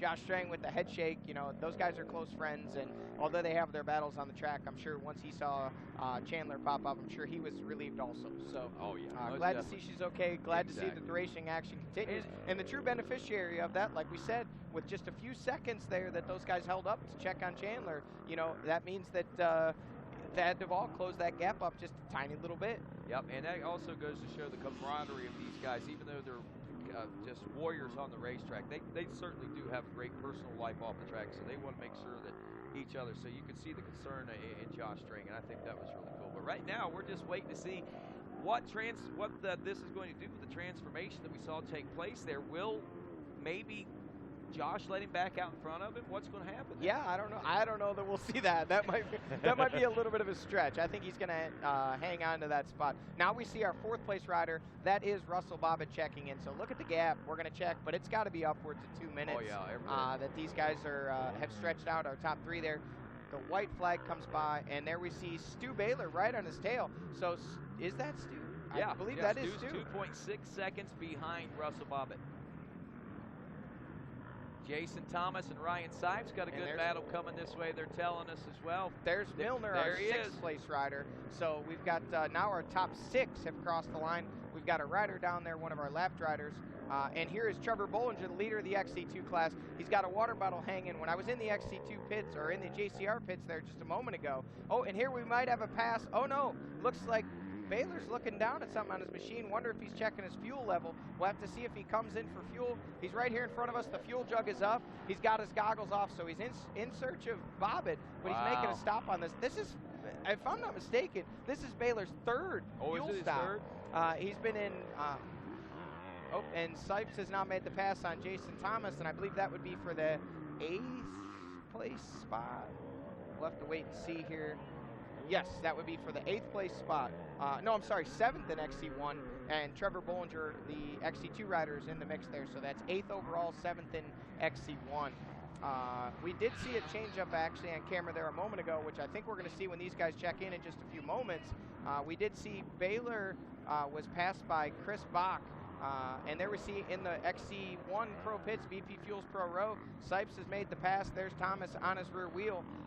We should be seeing Bach and Baylor checking in momentarily here, and those guys switched it up with Bach getting around Baylor. So normally, it's worth noting, Grant Baylor normally turns it on at the end of these races, and we expected maybe that would happen here today as well. But while we were expecting him to charge after Ricky Russell and potentially grab that 10th place spot, it looks now that he's fallen even one more spot further behind. Hollywood, I don't have anything for you yet. I'm not going to see him again till almost the 4, where they zigzag back through backside of scoring. 10-4 Hollywood. If anybody out there happens to catch an eye on that battle, know what's going on, pass it along. We'd appreciate it. So we're trying to check in with the track crew right now, Johnny, to see what's going on with that battle up front between Josh and Caleb. We'll get to see them ourselves here momentarily. And we do have Jesse Grom checked in, 2nd place in the XC2 class. We didn't catch him on camera there, but 35 seconds behind Trevor Bollinger. So that one, although it's a little bit of a gap, far from over. A lot can happen in this last lap of action. And like I was saying, when I was over in the VP Fuels Pro Row, Bollinger came in, grabbed some fuel, and he just kept repeating, water, water, water. So obviously it's a warm one and a humid one out there, and he wants to be hydrated. And come back on that update. Sounds like Josh is still out front. About 2 seconds out front of Caleb. 10-4. Thanks a lot, Brian. So he's got 2 seconds on Caleb Russell right now. They're telling us Ricky Russell, or Ricky Russell. Around, he makes his way in. That's right. Makes his way into the finish line here now. And that is our 10th place rider in XC1, 12th place overall. So he's moved up a spot at least until Tegan Temple checks in. So now we see Chris Bach on the charge. Looks like he's closed up that gap on Ricky Russell a little bit, and that should be now 11th in XC1 and 12th overall. So that's a big improvement from the 18th overall that he was just a lap ago. So there he checks in, and that is, oh, it actually looks like, oh, Tegan did not check in. So there is Grant Baylor, I believe, correct? Yes, Grant Baylor checks in 13th overall. That would make him 11th in the XC1 class. And there we see the Moto Tees merchandise available. There's the Grand National Cross Country Champions t-shirt. It lists all of the champions. You see all the ATV champions there, from the current champion Walker Fowler, Chris Borich with his 6 championships, Bill Balance before him with 9, Barry Hawk before him with 7, going all the way back to Chuck DeLulo and Bob Sloan and Teddy Trey and all those guys that had amassed so many championships in the great history of GNCC racing. All that merchandise available here at the track at the Moto Tees trailer and on Vendors online. Row. And online as well. At mototees.com. Be sure you can check it out and get your own GNCC apparel. Just got the report. 3.5 mile marker, I think is what they said. 4 seconds now is what Josh Strang has on Caleb Russell. Yeah, that's he's starting to stretch it out just a little bit, so we've got quite a battle happening here. So we'll be ready, actually seeing them here in just a moment, actually. That was the 3.5 mile marker. We're watching now on RacerTV.com at mile marker number 4 out near there, so we should be seeing these guys come into sight at any given moment, and we'll see for ourselves whether or not Josh Strang is still out front. We may even see Caleb Russell go for a pass here. There could be some opportunities that present themselves through this section of the race course. Yeah, you know, there's a lot going on over here at the 4 mile marker. Kind of S's through just behind the finish line, like we've seen before. And, you know, there's a lot of switchbacks. There's actually some logs on the inside that everybody's going around. So if either of these guys were able to get close enough, or if there's lap riders involved, they may be able to, like you said, force the issue on the inside, wheelie those logs, and we might get to see it here on camera. That sure would be exciting. Yeah, 10-4. I swear I just heard somebody say Strang 15 seconds over Caleb. So I'm going to wait. I'm going to wait until 10. So, all right, and Magawatt's saying he thinks he heard 10, so we're going to wait and see for ourselves. I don't want to start giving any false information at this particular point in juncture in the race especially. So we're going to wait right here with bated breath, Johnny, at the mile marker number 4. But chance, I mean, there is a possibility that this gap is opening up, and Josh Strang could be pulling it out on Caleb Russell right now. We'll find out in just mere moments, like we said. There's Strang, and that is not a rider behind him. So he, at the very least, he's got a few seconds. He takes a look over his shoulder there as he goes into this thick tree cover, and we'll have to see just how far Caleb Russell is behind. But Josh Strang looks like a man on a mission right now. He is charging. 10-4, 15 seconds back is how far back Caleb Russell. Wow, so something must be going on. So 11 seconds and a 3/4 of a mile. So I don't know if that's lap traffic that's playing havoc for Caleb Russell right now or what, but this has got to be good news for Thad Duvall. And man, you remember you kind of set the stage there for a little bit ago. We could see some fireworks at the end of this race. Yeah, there we go. There he comes by, your second place rider, the number 1 of Caleb Russell. He's 15 seconds aback of Josh Strang and needs to get to work if he wants to close that gap and have a shot at winning this. Just a lap ago, it looked like he had this one in hand, had a 20-second lead, and now after some unexpected events there in Pro Row, he gave up the lead, and now Strang has turned what was just a few seconds into 15 here in a matter of just under 4 miles. So now we see Thad Duvall, and exactly 30 seconds back is Thad Duvall, and that's actually 3 seconds off the pace that he was. So Thad hasn't been able to capitalize on this at all, Johnny Gallagher, but don't take anything away from the ride that he has put forth here today, and what this means for his program and what this means for the rest of the season. I'm quite sure, because that confidence has got to be really overwhelming right now for him, and not overwhelming, but just really starting to fill him up right now. And this is exactly what he's needing. That's what he's needed for a while. If we can continue to see this happen over the course of time, we've got 3 weeks between now and the next race, so long time to go there, and Thad's got a lot to build on. Yeah, absolutely. You know, I think this was kind of the ride Thad was wanting and needing to have in Florida. You know, start out the season with the solid podium finish and be up there battling for the win like he was for most of the day today, and still is just 30 seconds off the lead, 15 seconds aback of our second place rider, Caleb Russell. So, you know, this one far from over. We've still got lap traffic. We've still got some mud holes. We've still got a lot of racing action left with 8 more miles before we'll see the completion of our final lap. We're at 2 hours and 27 minutes into racing. We wait for the fourth place ride, which when we had last seen was Russell Bobbitt. You know, we haven't said enough about him today, really, if you think about it. He's really been solid all day. He started off strong, was up in the 3rd place spot, chasing Strang and Russell early, and then was able to, once Duvall got around him, kind of hung on to Duvall there for a little bit, and then he's been somewhat alone until this last lap. Yeah. Stu Baylor, another rider who's putting in a really great ride today, in that 5th place spot, was able to catch up to him, momentarily pass him, but then he actually lost some ground when he had to stop for fuel here in the VP Fuels Pro Road. Yeah, it'll be interesting to see what happens throughout the rest of this final lap. Evidently, Stu felt that he needed the gas, and he had the confidence enough to stop there. One way or the other, he stopped. And I have to think, with the amount of time and as quick as he was making it up out there, unless Russell went ahead and found another gear out there, or maybe a little bit quicker pace heading into this final lap, there's a good chance that Stu might be able to reel him back in, because big picture, looking about 8 or 10 seconds that he lost right there. Sure. You know, the one thing I will say, though, Rodney, that that white flag can be like a shot of adrenaline, you know. If you're tired, if you think you've got so much racing action left, when you get to that white flag, you think to yourself, man, I've already done how many laps on this track? I only have to do 1 more. The faster I go, the faster this is over with. So, you know, if Russell Bobbitt feels about the same way about it that I do that last lap, he's going to charge for all he's worth, knowing that he's got a couple weeks until that next National Enduro, where he's got to go out there and put forth another effort trying to win. He's been a front runner in that series, but today, a front runner here, 4th place, Stu Baylor, putting in a great ride in 5th, and there is Russell Bobbitt. You can't miss that helmet. That thing, you know, it's got that same battery pack that Trevor Bollinger has on his riding gear today. Look at that, laying it over into the berm. He's really charging hard. We're going to have to wait and see what kind of a gap it is that he has on Stu Baylor, but there's Bobbitt. He's coming through there at 0.2 as he passes that log, and that's not Baylor there, but there is Baylor. So 0.2 to, looks like 11, so about 9 seconds. So he's right about that gap you called it, 8 to 10 seconds. So he's, and oh, look at that. That's Daniel Milner on the rear wheel of Stu Baylor. I think the problem is we're not used to seeing Daniel Milner. This happened the last race.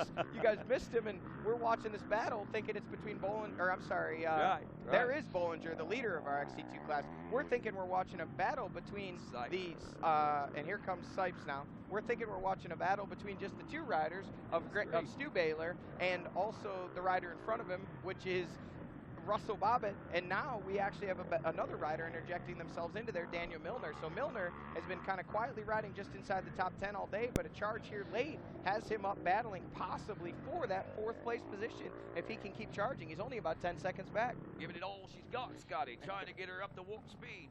And here's Josh Strang. Look at him rolling through the teenage wasteland at the 6-mile marker right now. Josh Strang on his way to what quite possibly could be 2 race wins in a row against the healthy Caleb Russell. Round 1, he did it because, well, a lot of folks say because Caleb Russell went down in the first turn and had to fight his way back. Round 2, though, Johnny Gallagher, could be a whole different story, and that could be a whole new confidence boost at the same time. Yeah, you know, this was a man-to-man square-off. You know, I didn't get a gap here on this spread, but it looks like it's kind of stabilized there somewhere in the neighborhood of 15 seconds. So Caleb not able to make up any time. Although he looks like he's riding with some aggression, he doesn't look like he's overly charging. I think at this point he's pushing, maybe hoping for a little bit of help from lap riders, or hoping maybe in the remainder of the 6 miles he can keep chipping away at that gap. But, you know, Strang obviously really flexing his muscle here today, not only to come out and, like we talked about earlier, battle with Caleb Russell, but to be able to do it and on the last lap pull a gap, man, that's a statement. That is a statement. That is a staple. Capitalize, make your statement, and that's what he is doing here today. And again, man, we may be looking at the face of a whole new championship here. And, you know, a lot of folks may have been saying that. I know, you know, a lot of folks, they like G.R. Wittenberger, as a matter of fact, the freight train, as he likes to call Josh Strang out there. He has all the faith in the world. He saw this coming a year and a half ago, believe it or not, and he really started pushing. He said, Josh is coming, Josh is coming, Josh is coming, and he's coming. You know, one thing I need to point out here, and unless we've missed him, Thad Duvall was only 15 seconds back. Oh, well, 30. No, he was 30 back from Strang, 15 back from Caleb Russell, I believe. But it's been far more than 30 seconds. So unless we missed him on screen here, Thad Duvall is very late at the 6-mile marker. If we can get confirmation from an update out on the track, if we've possibly missed Thad Duvall, but if not, he has definitely experienced. It's been well over a minute since Caleb Russell came by, and we have not seen Thad Duvall on screen. Again, no sense of alarm. We may have possibly missed him. Our camera's been panning back and forth, so we'll try and get an update from our track crew there, but that could definitely be a development. 15 seconds behind Strang. It's almost the 7-mile mark. Hey, Brian, what about the number 5 of Thad Duvall? Is he still back there anywhere? His mark came through. They said that his bike quit running somewhere around the 6th, but I'm waiting on him. Thad Duvall out with another mechanical failure. 2 races in a row. That's a heartbreaker for Thad Duvall. Up there running solidly in a podium position, within striking distance of the lead on the last lap. His bike quit running somewhere near the 6-mile marker. Hey, well, now think about this. I mean, even though Thad does have this is a great monumental day for his program, because it speaks a lot about what he's able to do, and he knows where he's at now physically and everything. So he's got a lot to build on right here. But how about this? Trevor Bollinger then all of a sudden gets himself into a position of an overall top 3.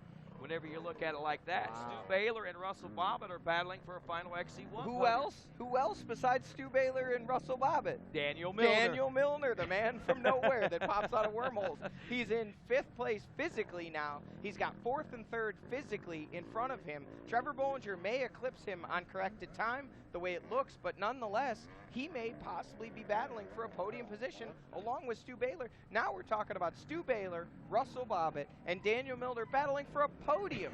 This is, wow, this really changes things up, and we hate it for Thad Duvall. You know, obviously, like you said, it's not an issue with his riding, but he's got to be, you know, Rodney, I hate to say this, but he has to be ridiculously frustrated. I mean, he has more issues than anyone in the history of ever. You know, it's a terrible thing for him and for his team. They work so hard. You know, they've got a great program, but we'll have to check in with him, and hopefully we're wrong. Maybe he's not, but the track crew says his bike did quit running at the 6. So there is your third place rider, Russell Bobbitt, on his way, whether he knows it or not, to possibly a podium finish. And there we see Stu Baylor now in 4th. Hopefully, if he's seen Thad, maybe he now knows, hey man, I got to go catch Bobbitt because I need to spray some champagne here in a couple minutes. Yeah, this might be a sense of urgency start and to there's Milner.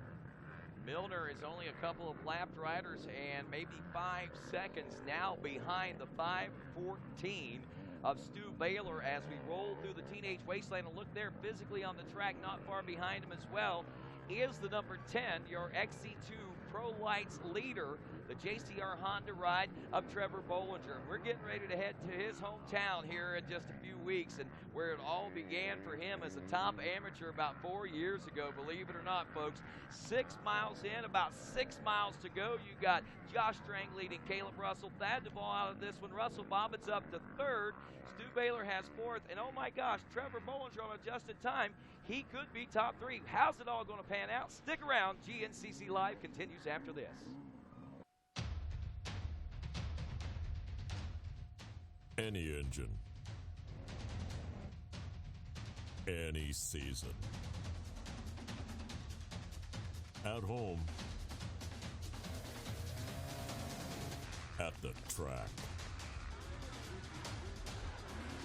or on the trail. AMSOIL for any engine.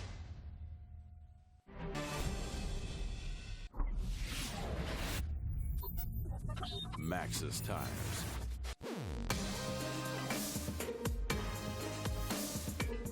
Here at Rocky Mountain ATV MC, our goal has always been to get you the best price and provide quality service. Now, we're giving you one more reason to shop with Rocky Mountain. We call it Quick Cash. It's simple to get. Just place an order with a qualifying Quick Cash item and get cash to spend on your next order. Try it out today. RockyMountainATVMC.com. Get ready. I'm a sore loser. I'm a sore loser. Losing is not an option for me. Be the best. The best. The best. You have to have the best equipment under the hood. That's why I only use Cometic products in my engines. Cometic gasket. Cometic gasket. Cometic gasket. Cometic gasket, a superior quality gasket for those of us who demand the highest level of performance.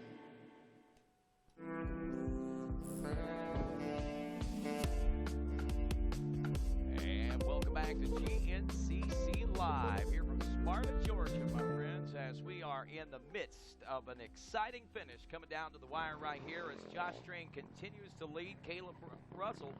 And still back there in that number 3 spot, Russell Bobbitt. Stu Baylor trying to chase him down, but it's a time adjustment of Trevor Bollinger. We're keeping a very close eye on Rodney Tom along with Johnny Gallagher. Magamot, Matt Watson out and about. He's going to be covering podiums at the finish line here in just a few moments, Johnny. But, man, we talked about it all day. You said it at the beginning of the broadcast. We could expect to see some fireworks at the end of the day, and looks like we very well might. Yeah, and there was kind of a strange turn of events that set all this into play. Josh Strang obviously was hard on the gas, reeled in Caleb Russell, was right on his rear wheel from 20 seconds back. They came into the VP Fuels Pro row. We did get a chance to look at the replay there, and there wasn't actually contact made. We had thought that possibly Caleb's wife, Chandler, was knocked down and run over. That was not the case. She's completely fine. She was just roosted really hard. She was close to the racing action. She fell over trying to step back, and that was what our cameras caught. So update for those at home watching or her friends and family, everybody's fine. There's no injuries. It was just a situation of her getting roosted and stepping back. There we see Chris Douglas now coming back into the VP Fuel Pro Road backwards. Looks like he's calling it a day, goggles off, just kind of cruising slow. So we don't know if that's a issue with the machine or with Chris himself. We'll try and get checked in with him maybe after the event and see how things are going. But he was running solidly inside the top 15 there. So unfortunate day for Chris Douglas. He and his MCS Obermeyer Suzuki are going to be calling it a day here with just under a lap of action remaining. But, man, what a lap of action it's been. We've seen a complete flip-flop in the last 12 miles of racing. We saw Caleb Russell with a comfortable lead, Josh Strang chasing him down. Next thing we knew, Strang had closed the gap, was down to 5, down to 2, right on his rear wheel, made the pass with that incident there in the VP Fuels Pro row, and then Josh Strang went to work, man, put the hammer down, pulled out 2 seconds, then 3 seconds, then 4 seconds, then they disappeared from us somewhere around the 2-mile marker. When they popped back in at the 4, that 2 seconds had become 15. So now we've got a exact reversal of fortunes with Strang with a comfortable lead over Russell. The unfortunate really happenings of this lap would have to be Thad Duvall and his departure from the race after running in a podium position this entire race, charging up, battling near the lead, and now he is done for the day. Wow, tough break there for him, a heartbreaker for sure. Checking with the track crew right now. Hollywood is actually just past this 10-mile marker shot, and he said that they should be getting in here pretty soon. So we were looking at about 5 minutes when he came back from break, so we're probably down maybe in the 3-minute range that we should be seeing here at the 10-mile marker. We'll look to see the number 114 of Josh Strang in the lead. We believe it will be the number 1 of Caleb Russell in second, and then going back a few minutes, the third place ride will be Russell Bobbitt, the number 113 machine, with hot pursuit by Stu Baylor. We got too many Baylors out there, Stu and Grant, but Stu Baylor today running in 4th place, and then the Daniel Milner, the number 31 Ampro Yamaha, in 5th. So we've got the top 3, 4, and 5 that are still battling over that 3rd place spot, and we'll have to wait and see just how close the gap is between the 1st and 2nd place of Strang and Russell as they check in here at the 10-mile marker. When we see him at the 10, we'll get one more opportunity to see him before the finish, and then that'll be them working their way into the finish for the completion of this Maxxis Cannonball GNCC here well, you might in have Sparta, just heard, Georgia. Yeah, you might have just heard me talking with Hollywood there. The last they checked, there wasn't much of a change in what we saw in that battle for the 3rd place position in the XC1 Pro class between Bobbitt and Baylor. It sounds like there were still about that 10 or so seconds that was separating them, and they're going to be, we'll be seeing them here soon as well at the 10-mile marker. So we're just basically waiting with bated breath at this point, Johnny, and when we see him here, there he is. That is Josh Strang coming out of the woods right there, and he is still all by himself right now as we put a clock on it just to see how far back Caleb Russell may be at this particular point, but I don't know if he's come into this field section just yet. It's been about 10 seconds or so. You see Strang now as he's starting to come out of the clear cut. We've got a little bit of mosquito control going through the shot there. It's a smoke screen that Caleb's got to ride through. So there is Caleb Russell, the number 2 ride. You can see that handguard all bent up there, Rodney. You see that? The right side handguard is pointing straight up in the air there, kind of. So he may have made contact with the tree there in his efforts to try and run down Josh Strang. Not looking like he's made any progress at all. If any, looked like he might have lost a couple seconds there from when we saw him last. So now at the 10-mile marker, Strang really only has a few sections of track remaining.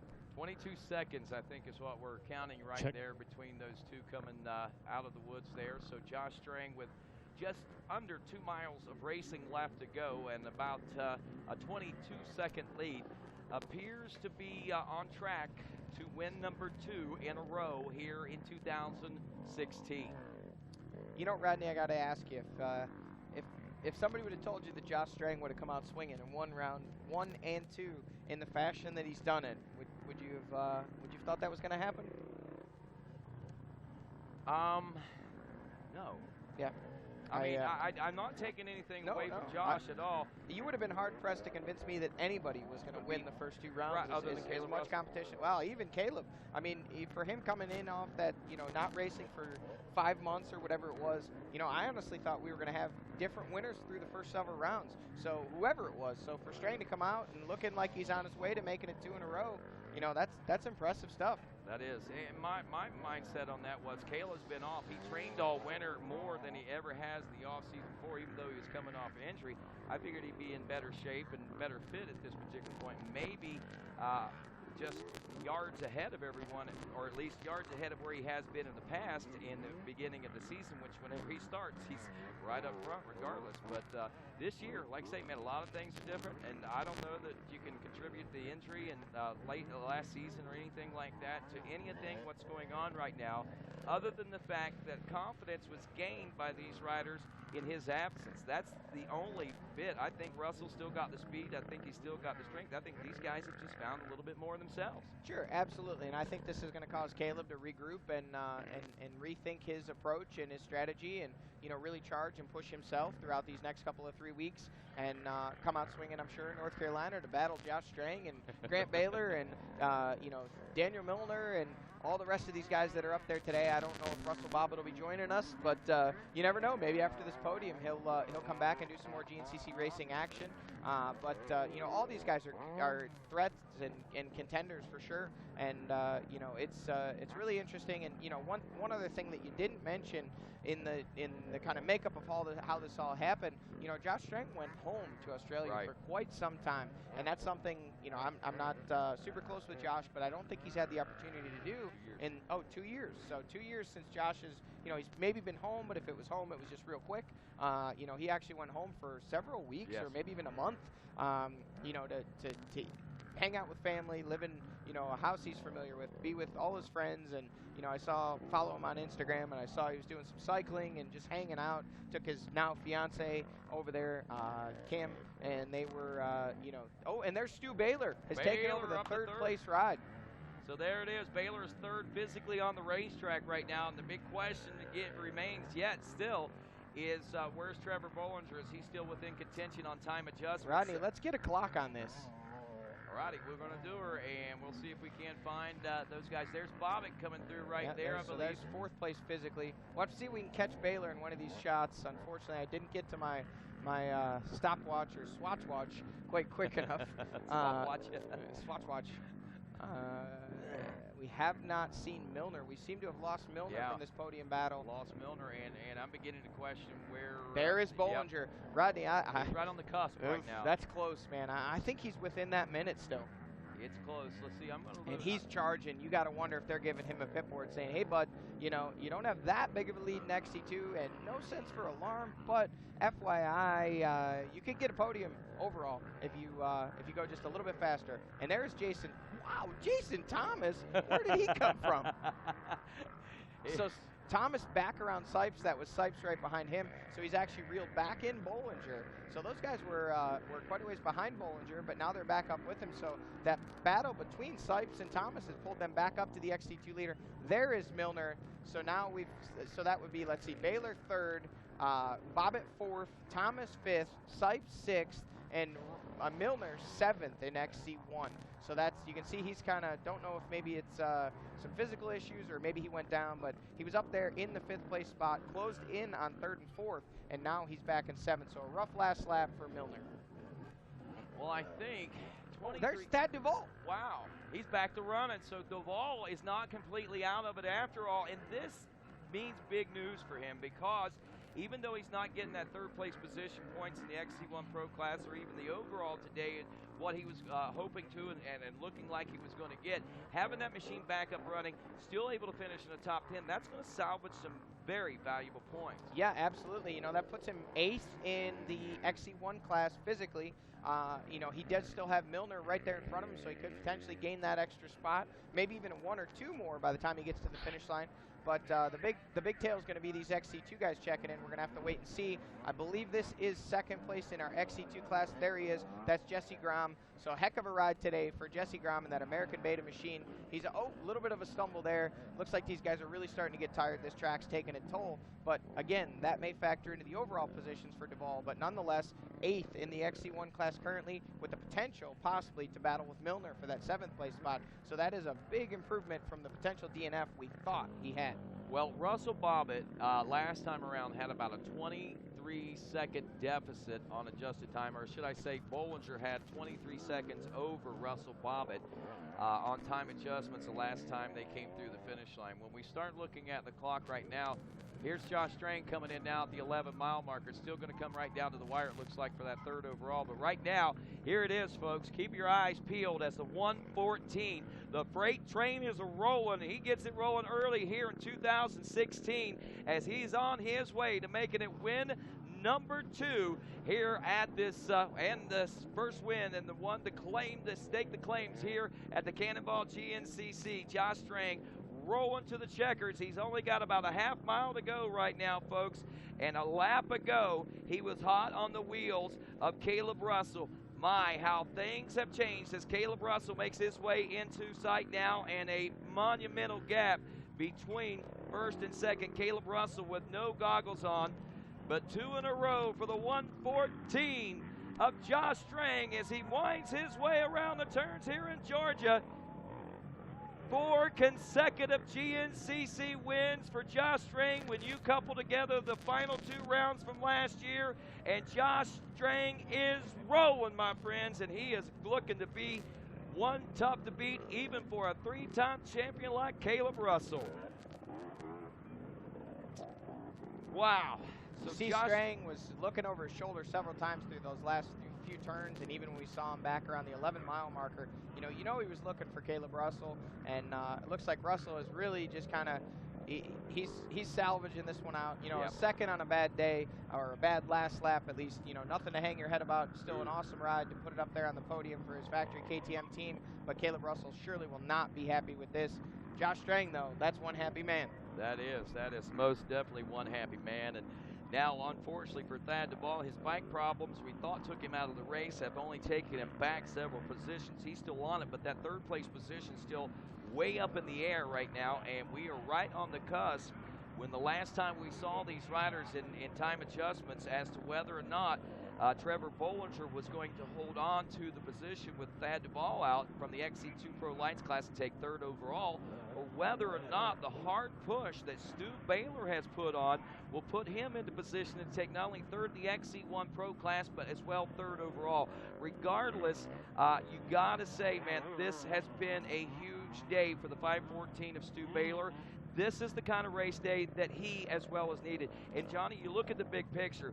This day has been a big day for a handful of riders, and that really could set an even better tone, I think, and an even more competitive tone for the 2016 season. Yeah, absolutely. You know, and regardless of how this pans out between Bollinger and Stu Baylor, you know, you have to really applaud Stu Baylor for the ride he's put in today. Yes. And you know, it'd be interesting to know if we can get some results online. When was Stu Baylor's last podium? I mean, we have to be going back 3, maybe 4 or more seasons until we've seen Stu Baylor on the podium. We definitely did not see it last year.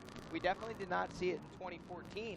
I don't know if we could be back to 2013, maybe 2012, maybe 2011. Well, he was injured. I think it had to be back as far as 2011, 2012, because I think 13, 14 ish he was injured. He spent a lot of time in the TV booth here with RacerTV in our inaugural season. You know, this has really been a renaissance ride for Stu Baylor today. And you know, he's been solid all day. He's been inside that top 5, capitalizing on the misfortune of Duvall, but he was right there all day anyway. It's not like he definitely didn't luck into this one. He worked hard for it. He rode his butt off, and we're going to get a clock here. We should be seeing these guys just about any second. I've got the Swatch Watch ready, and we're going to get a clock and see what kind of a gap we've got from Baylor to Bollinger. Regardless, Stu Baylor, if he can, here it is. There's Stu as he works his way through there at the 11-mile marker. He takes a look over his shoulder. Hopefully he knows that he's got just a little bit of time to work with on Bollinger there. So I started the clock. We'll have to wait and watch, and we'll see. We should be waiting for Russell Bobbitt next. There is Bobbitt. So still very close, but he's going to run just out of time to be able to get close enough to Baylor to make that work, to potentially battle for that podium position. But Baylor still needs to push through these final turns and through this final half mile of racing to assure himself of that overall podium if he can do so. Out near that 12-mile marker as the South is starting to rise, at least there in the third place position, according to South Carolina's rider, number 514, Stu Baylor, as he makes his way around the winding turns and into the final stretch. Stu Baylor takes third place in the XC1 Pro class here at this Maxxis Cannonball GNCC. We're at 59 seconds right now from where we saw Baylor. If our camera can pan back there and see, don't know if Bollinger has come past that spot yet. Oh, he has. So, Rodney, this is going to be close. We're inside of a minute. It looks like Bollinger's going to be within seconds of whether or not he can make this happen. We're going to watch our cameras. We did not see him on screen. We were at 1 minute, and they said Bollinger came past. So this is going to be within seconds, Rodney. Oh, here he is. He's got it. That's within a minute. He's going to be third overall. He should have it, ladies and gentlemen. How about it for this kid right here? 4 years ago, he was top amateur in Morganton, North Carolina. Today, he's third overall from the XC2 Pro-Am line, it looks like. Let's check the official results. There it is, results. third overall, Trevor Bollinger. Trevor Bollinger gets third overall, and he does it by about 40 seconds, it looks like, 38 seconds or so. So, wow, man, I tell you, that right there, phenomenal ride. I mean, just like I said, so many people, so many monumental things take place here today. Trevor Bollinger seeing that huge thing take place with the podium. Even though Stu Baylor doesn't get third overall, he gets that third in the XC1 Pro class, and that's what Stu has been needing. That's what Stu's been looking for. Now he's got 3 weeks of confidence to work with there before we head to North Carolina. Yeah, you know, and regardless, I don't know, obviously, with Stu Baylor in fourth overall. Here we see Milner, you know, certainly nothing to hang his head about, had about a great ride here today. So that would put him fifth in the XC1 Pro class and apparently sixth overall. Wait a minute. Look at this. Remember we saw that number 8 of Jason Thomas? You said, where did Jason Thomas come from? Well, look, I don't know where he came from, but he came all the way up to 6th place at the checker flag here. Oh, wow. And Look Ryan Sipes checked in already also. We missed him on camera there. Yeah, so Ryan Sipes is 7th. Daniel Milner having some problems. He actually dropped off to 8th place, and we may be seeing Thad Duvall check in here shortly for a 9th place overall position and 8th place in class. But regardless, he was right behind Milner in the clear cut section. So Milner has checked in. Duvall still has not, still only showing 4 left. So still possibly whatever issue he had might have had again. This looks like it could be Duvall coming in here. No, this is Jesse Grom, 2nd place rider in XC2 on the American Beta coming in. We'll watch him come through the finish here as he comes through these final few chicanes. This is your 2nd place in XC2, Jesse Grom. Heck of a ride in his first podium of 2016. Wow, what a day, man. The celebrations are going to be getting underway here in just a few moments. Josh Strang takes the win. Caleb Russell takes 2nd. And Trevor Bollinger from the XC2 Pro Lights line takes 3rd overall. Podium celebrations and the big story coming up right after this. There's Thad Duvall.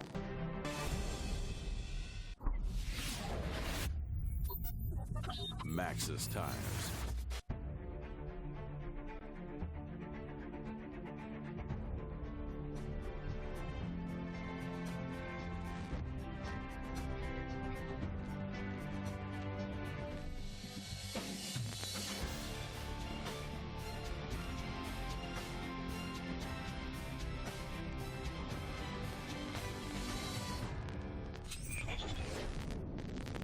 CST Tires. I've been with Liat for a lot of years, and I know the dedication they have for safety. When they told me they were coming out with a helmet, I signed right up.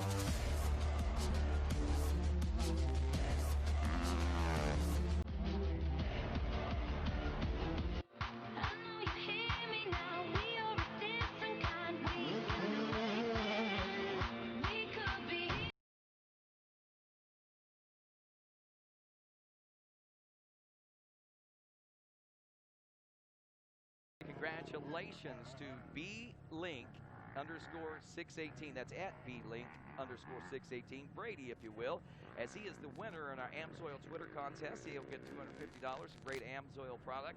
He tweeted and hashtag GNCC Live, Caleb Russell, Josh Strang, Thad Duvall.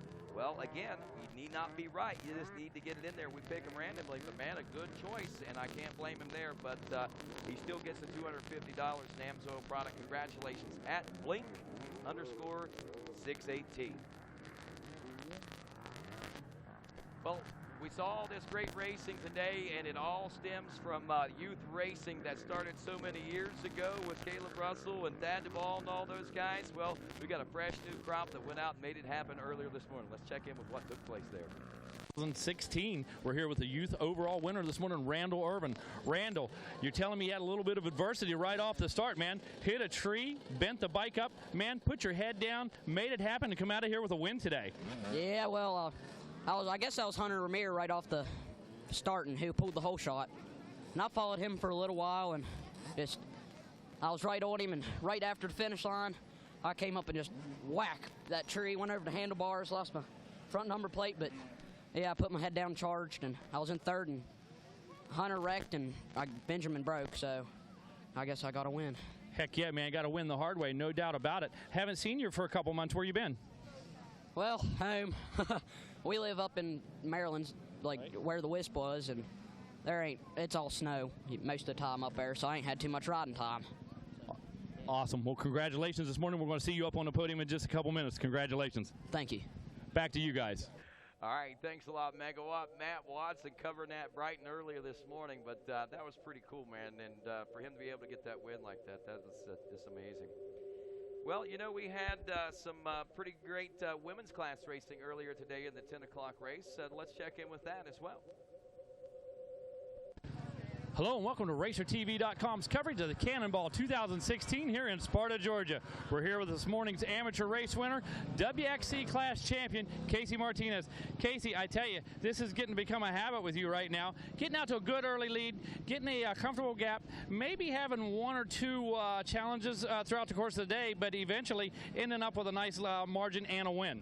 Yeah, it was good. You know, I got the good jump off the start and went out into the woods first. I just tried to push from there and, you know, get away from those girls and do my best staying up and getting through those lappers. It was a challenge getting through those lappers today, but I did good, and we're here on #1 spot. Right on. Hey, Casey, it's a brand new track. We've heard a lot of discussion about the roots and some of the whoops out there that are starting to roughen up. Give me your honest opinion. Give me an overall opinion on the track. What did you make of it? How much did you truly enjoy it?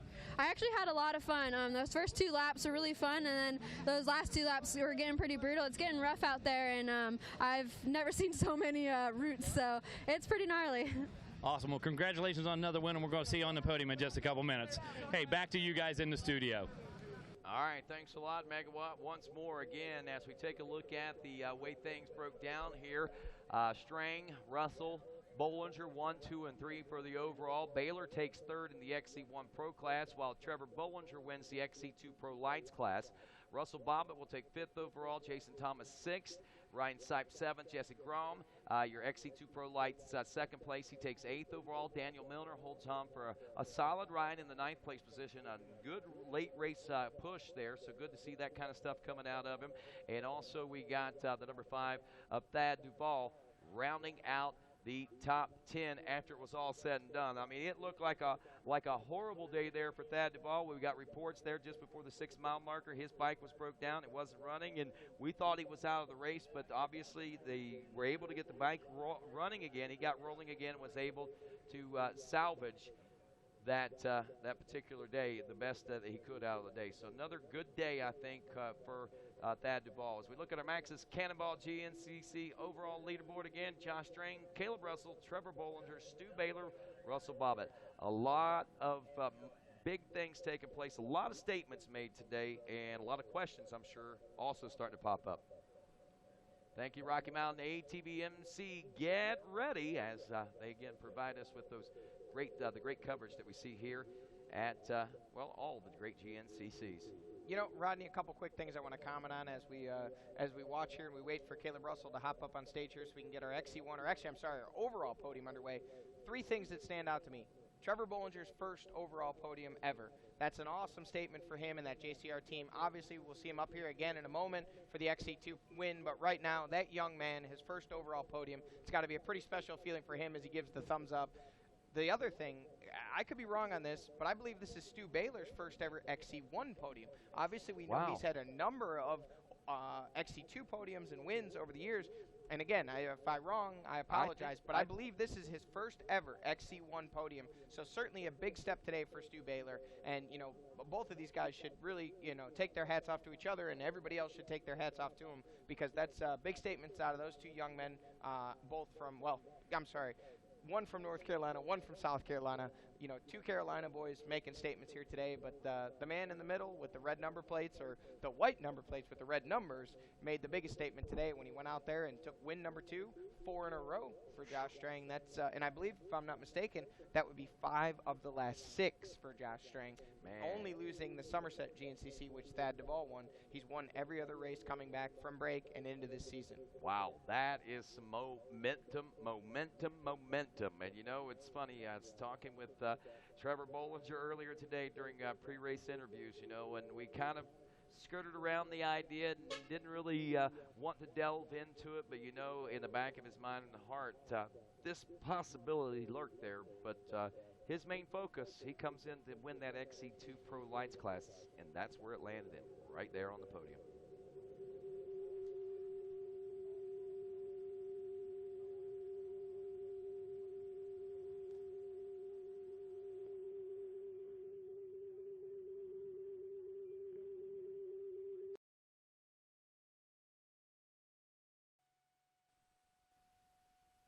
Check, check. All right, don't know what's going on with that, but we're going to head on down to the podium right now. Ladies and gentlemen, let's put our hands together for our top 3 overall. Hey, thanks a lot, Rodney. Hey, make some noise, Georgia, for your top 3 overall here today. Trevor Bollinger in the 3rd place. Got our man Caleb Russell in 2nd place. And for the 2nd week in a row, the win goes to Josh Strang. Make some noise. That's what I'm talking about. Hey, Trevor Bollinger, 3rd overall from the 2nd row, man. Now, we talked about putting the pieces together, and, you know, that's old news, talking about the new team and the bikes.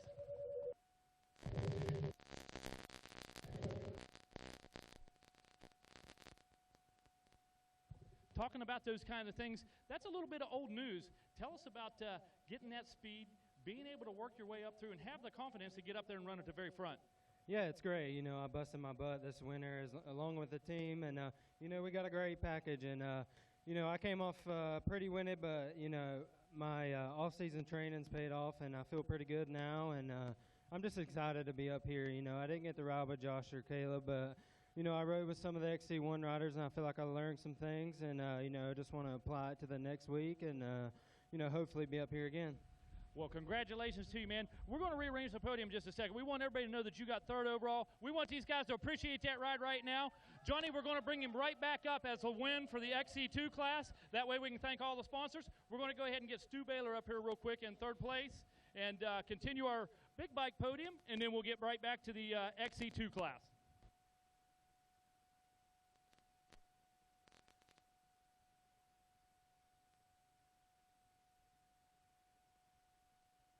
A little bit of a reset going to be taking place down there on the podium for just a moment, and acknowledge the fact that Trevor Bollinger put together such a phenomenal ride today, and what I believe is just the first of many, actually the 2nd of many. If you look back to just a week ago, this kid comes into 2016 a whole different rider. As we reset the podium, bringing him back up to the podium, and from what we recall, his first podium as an XC1 Pro Class rider. Let's put our hands together for the 514 of Stuart Baylor.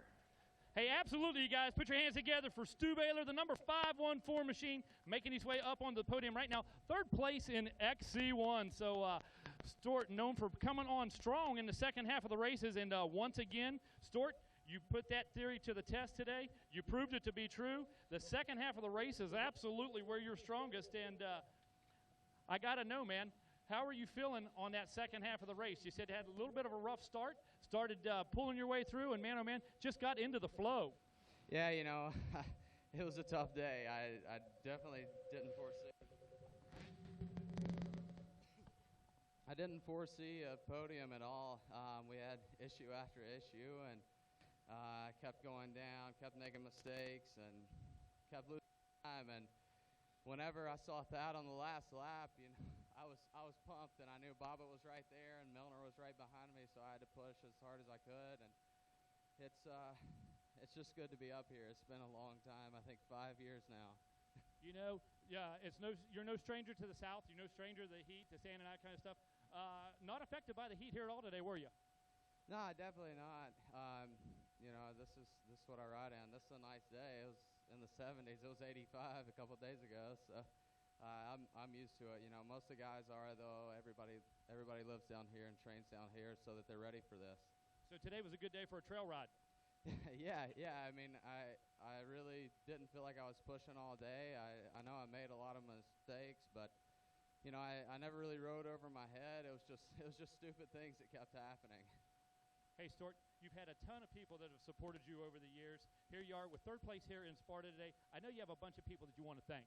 Yeah, definitely. The new team, SRT, KTM, Kenda, Shoei, Liat, CD, Flex Bars, Moto Seed, IMS, Liat neck braces, Motul oil, and whoever else I forgot out there. Hey, congratulations, Stuart. An amazing performance today. Let's make some noise for Stuart Baylor, third place XC1 today. All right, we'll make our way over here. Caleb Russell had a hard day in the office today, no doubt about it. Came off the track just a little bit dehydrated.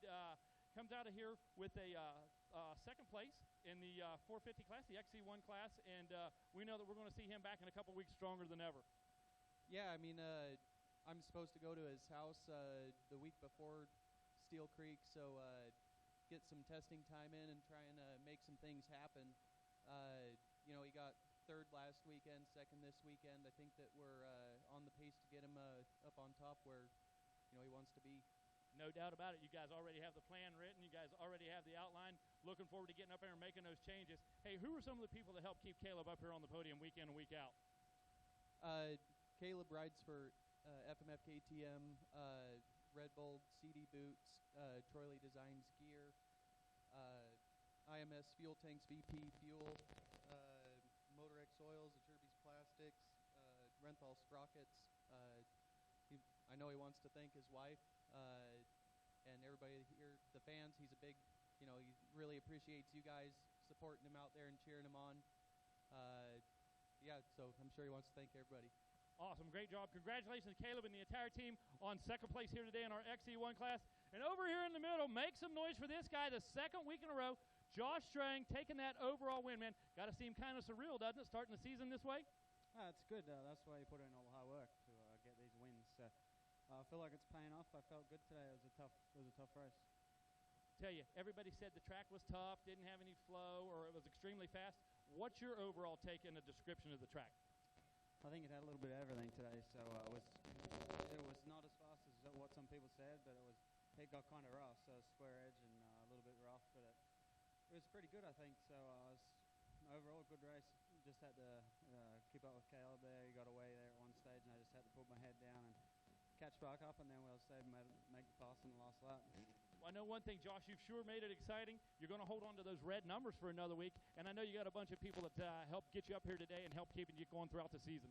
Yeah, I think the Husky looks better with these number plates, so we'll try and keep them all year. But Rockstar Energy, Husqvarna, Fly Racing, Experian, 6D, Mick, my fiance, Cameron, Timmy, Blue, all the fans on the track. We come back up to where the GNCC's getting more hardcore, so there's fans everywhere cheering everyone on, so it's good to see everyone out here, and thanks again. Awesome. Congratulations. Make some noise one more time for Josh Strang, our overall winner. There you go, Josh. You know exactly what to do with that, that's for sure. You're going to pop that for Caleb. I'm going to hold the bike.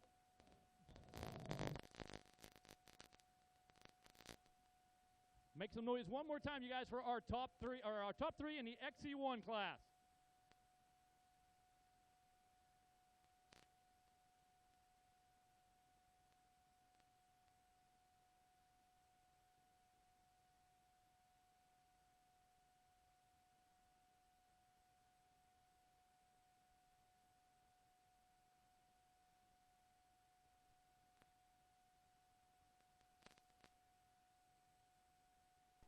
Well, a little bit of picture taking place there for the memory books, and of course right now the celebration. And as we always like to say here in GNCC, to the victor goes the spoils, and the spoils of GNCC, the sweet, sweet spray of champagne.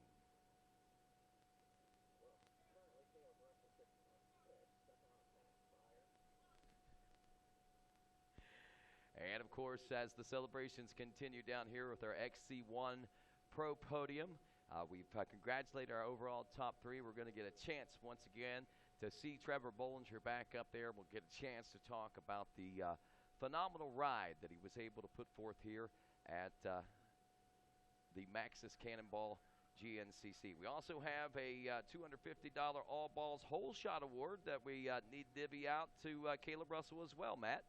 Absolutely. Caleb Russell having the hole shot today gets a $250 All Balls Hole Shot Award, and we're going to present that to Tanner right now and make sure Caleb gets that. We're going to reset the podium right now and get our XC2 riders up here and continue our podium in just a moment.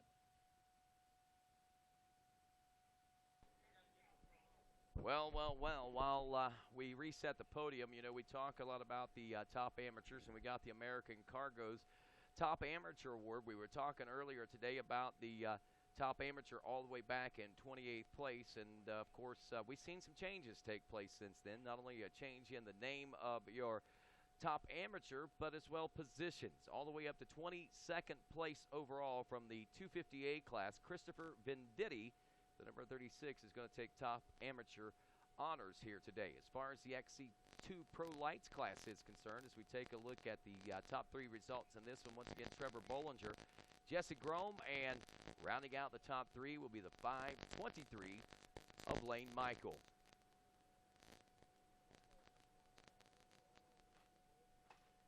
Taking a look at our Rocky Mountain ATVMC.com leaderboard here for the Maxxis Cannonball GNCC. Again, it's Josh Strang, Caleb Russell, Trevor Bollinger, Stu Baylor, Russell Bobbitt, Jason Thomas, Ryan Sipes in 7th, Jesse Grome, who took 2nd in XC2 on that beta, is 8th. Daniel Milner holds on for 9th overall. And again, Thad Duvall will settle up for 10th overall and 8th in the XC1 Pro class. Not a bad salvage after the struggles and the problems he had there toward the end of the race. And we'd heard that he had bike problems. Obviously got those somewhat rectified, at least enough to get him to the finish line for some salvaged points. So another great day of GNCC racing, and I don't want to say just another great day, but a great weekend of GNCC racing as we bring it all to a close and we head down to the podium one more time with Mr. Megawatt Matt Watson. Hey, thanks a lot. Make some noise for our top three in the XC2 here Pro-Am class today. Lane Michael in 3rd place, Jesse Grome in 2nd place, and Trevor Bollinger with the win. TB10 out front. Hey, maybe you guys didn't hear me. I said make some noise for the top three in our XC2. That's what we're talking about. That's more like it. These guys deserve the noise. Hey, we're going to make our way over here right now to 3rd place, Lane Michael. Hey, Lane. Let's move away from that speaker just a little bit. Hey, we were talking to your dad and Uncle Roger during the race, you know, told us that during the week he'd been not feeling quite so good, been a little bit sick, and things looking not so good at the very beginning of the race, dropping a little bit of time. Got into the 4th position, then 9th position overall. Here you come through the last lap, man. 3rd place, XC2. Yeah, it was. It's been a pretty rough week. I got sick there a couple days before Florida. I started getting a cough, and obviously Florida didn't go to plan whatsoever. So I just tried to, you know, manage today, and I was feeling pretty good actually all weekend. And this morning I woke up and I wasn't feeling good at all. And heck, I think I went to bike the track, and I only made it a few miles in, and I came back to the truck and slept until they woke me up to get ready. So. Yeah, the only thing that got me through the race is I'm like, we got a 3-week break. I'm like, give it your all, do what you can, and then you can rest for 3 weeks. So I managed all day. I know 3rd lap I was pretty much done. I had nothing left, but somehow I was able to dig down deep and gut it out, and I actually ended up catching Tegan on the last lap, and ended up he wrecked, and I got around him, and then just held off to the finish. I knew if I could get around him, then I should be able to hold on to it, and that's what we did. Awesome. Hey, Lane, I've watched you ride since you're probably 6 years old. I got to tell you, you look great on this white bike. You look comfortable. You look like you really enjoy it. Yeah, it's good. You know, I definitely got to thank Scott Kiger and Barry Hawk and all those guys for getting it together, and it's an awesome bike. You know, we have a lot of great sponsors, and you know, I want to get 100% healthy here, get this little bug out of my system, and then I think we'll be a lot better off. I believe you will. Enjoy that break. We'll see you in a couple weeks, and congratulations on 3rd place today, man. All right, thank you. Hey, let's hear it for Lane Michael, you guys. We're going to make our way over here to Jesse Grome. Jesse, coming out of here with second place XC2 today. What was the pace like out there? Yeah, it was pretty good. I was up there with Bollinger for, I don't know, maybe half the race, and then he started pulling a little bit each lap, and then started struggling a little bit, and he kept rolling, but it was a good day, you know. What was your overall opinion of the track? We've heard different terms. We've heard fast. We've heard rough. We've heard no flow. What'd you think of the track? Yeah, it was really choppy. I didn't feel like I could really get a good flow going on, so I could agree with that. But choppy, rooty, you know, you had to watch out for some ruts and some stumps and stuff like that. You had to be on your toes, and surprisingly, there were some rocks out there. You know, I didn't think that would be for Georgia, but yeah, it was a good track. It was tough. You know, it was challenging. Awesome. Hey, I know you had a lot of help putting that bike up here. Who are the people you'd like to thank? Yeah, Beta USA, my mechanic Jeff Pasqua, girlfriend Kate Hansen, CD Boots, Fly Racing, Scott Goggles, Arai Helmets, Kenda Tires, Beta Factory Suspension, HBD Graphics, and all our other great sponsors and everybody who supports me. Thank you. Well, it was a great ride. You should definitely be pumped, be proud of yourself. Second place today, you guys, Jesse Grome. And one more time, man, over here in the middle, TB10, Trevor Bollinger. Now, you know, we talked about all the stuff earlier. Just tell us a little bit about what was going through your mind when you started getting pit signals on how quick you were moving through. I know you were obviously aware of the pace, obviously where you were on the track, but at what point did you say, man, we're going to do this, we're going to go for that podium?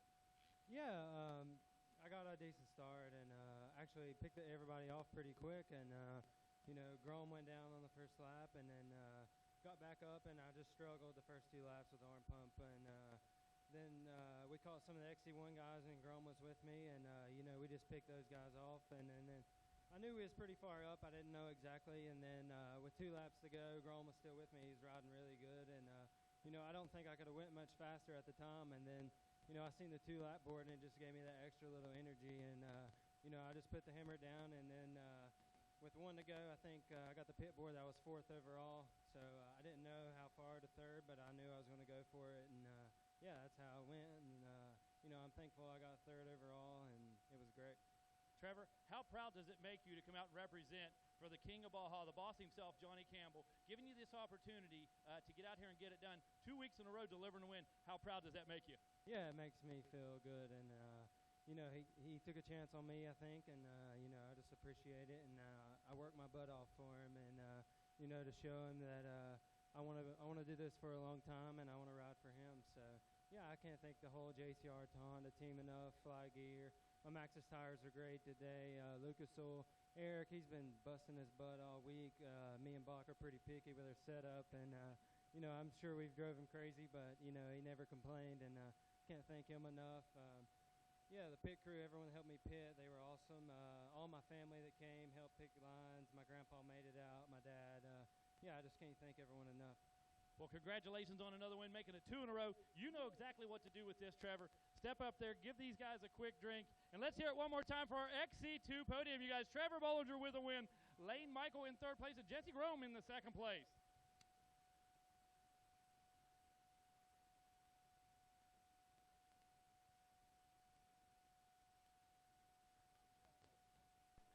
Ah, the sweet taste of victory. I think that Trevor Bollinger likes that quite a bit, to be honest with you. And again, man, I think it's I have to do my history, but I think it was like 4 years ago that we were first introduced to this young man, and the amazing road that he has traveled since that top amateur that he scored in the 4-stroke A class in Morganton, North Carolina.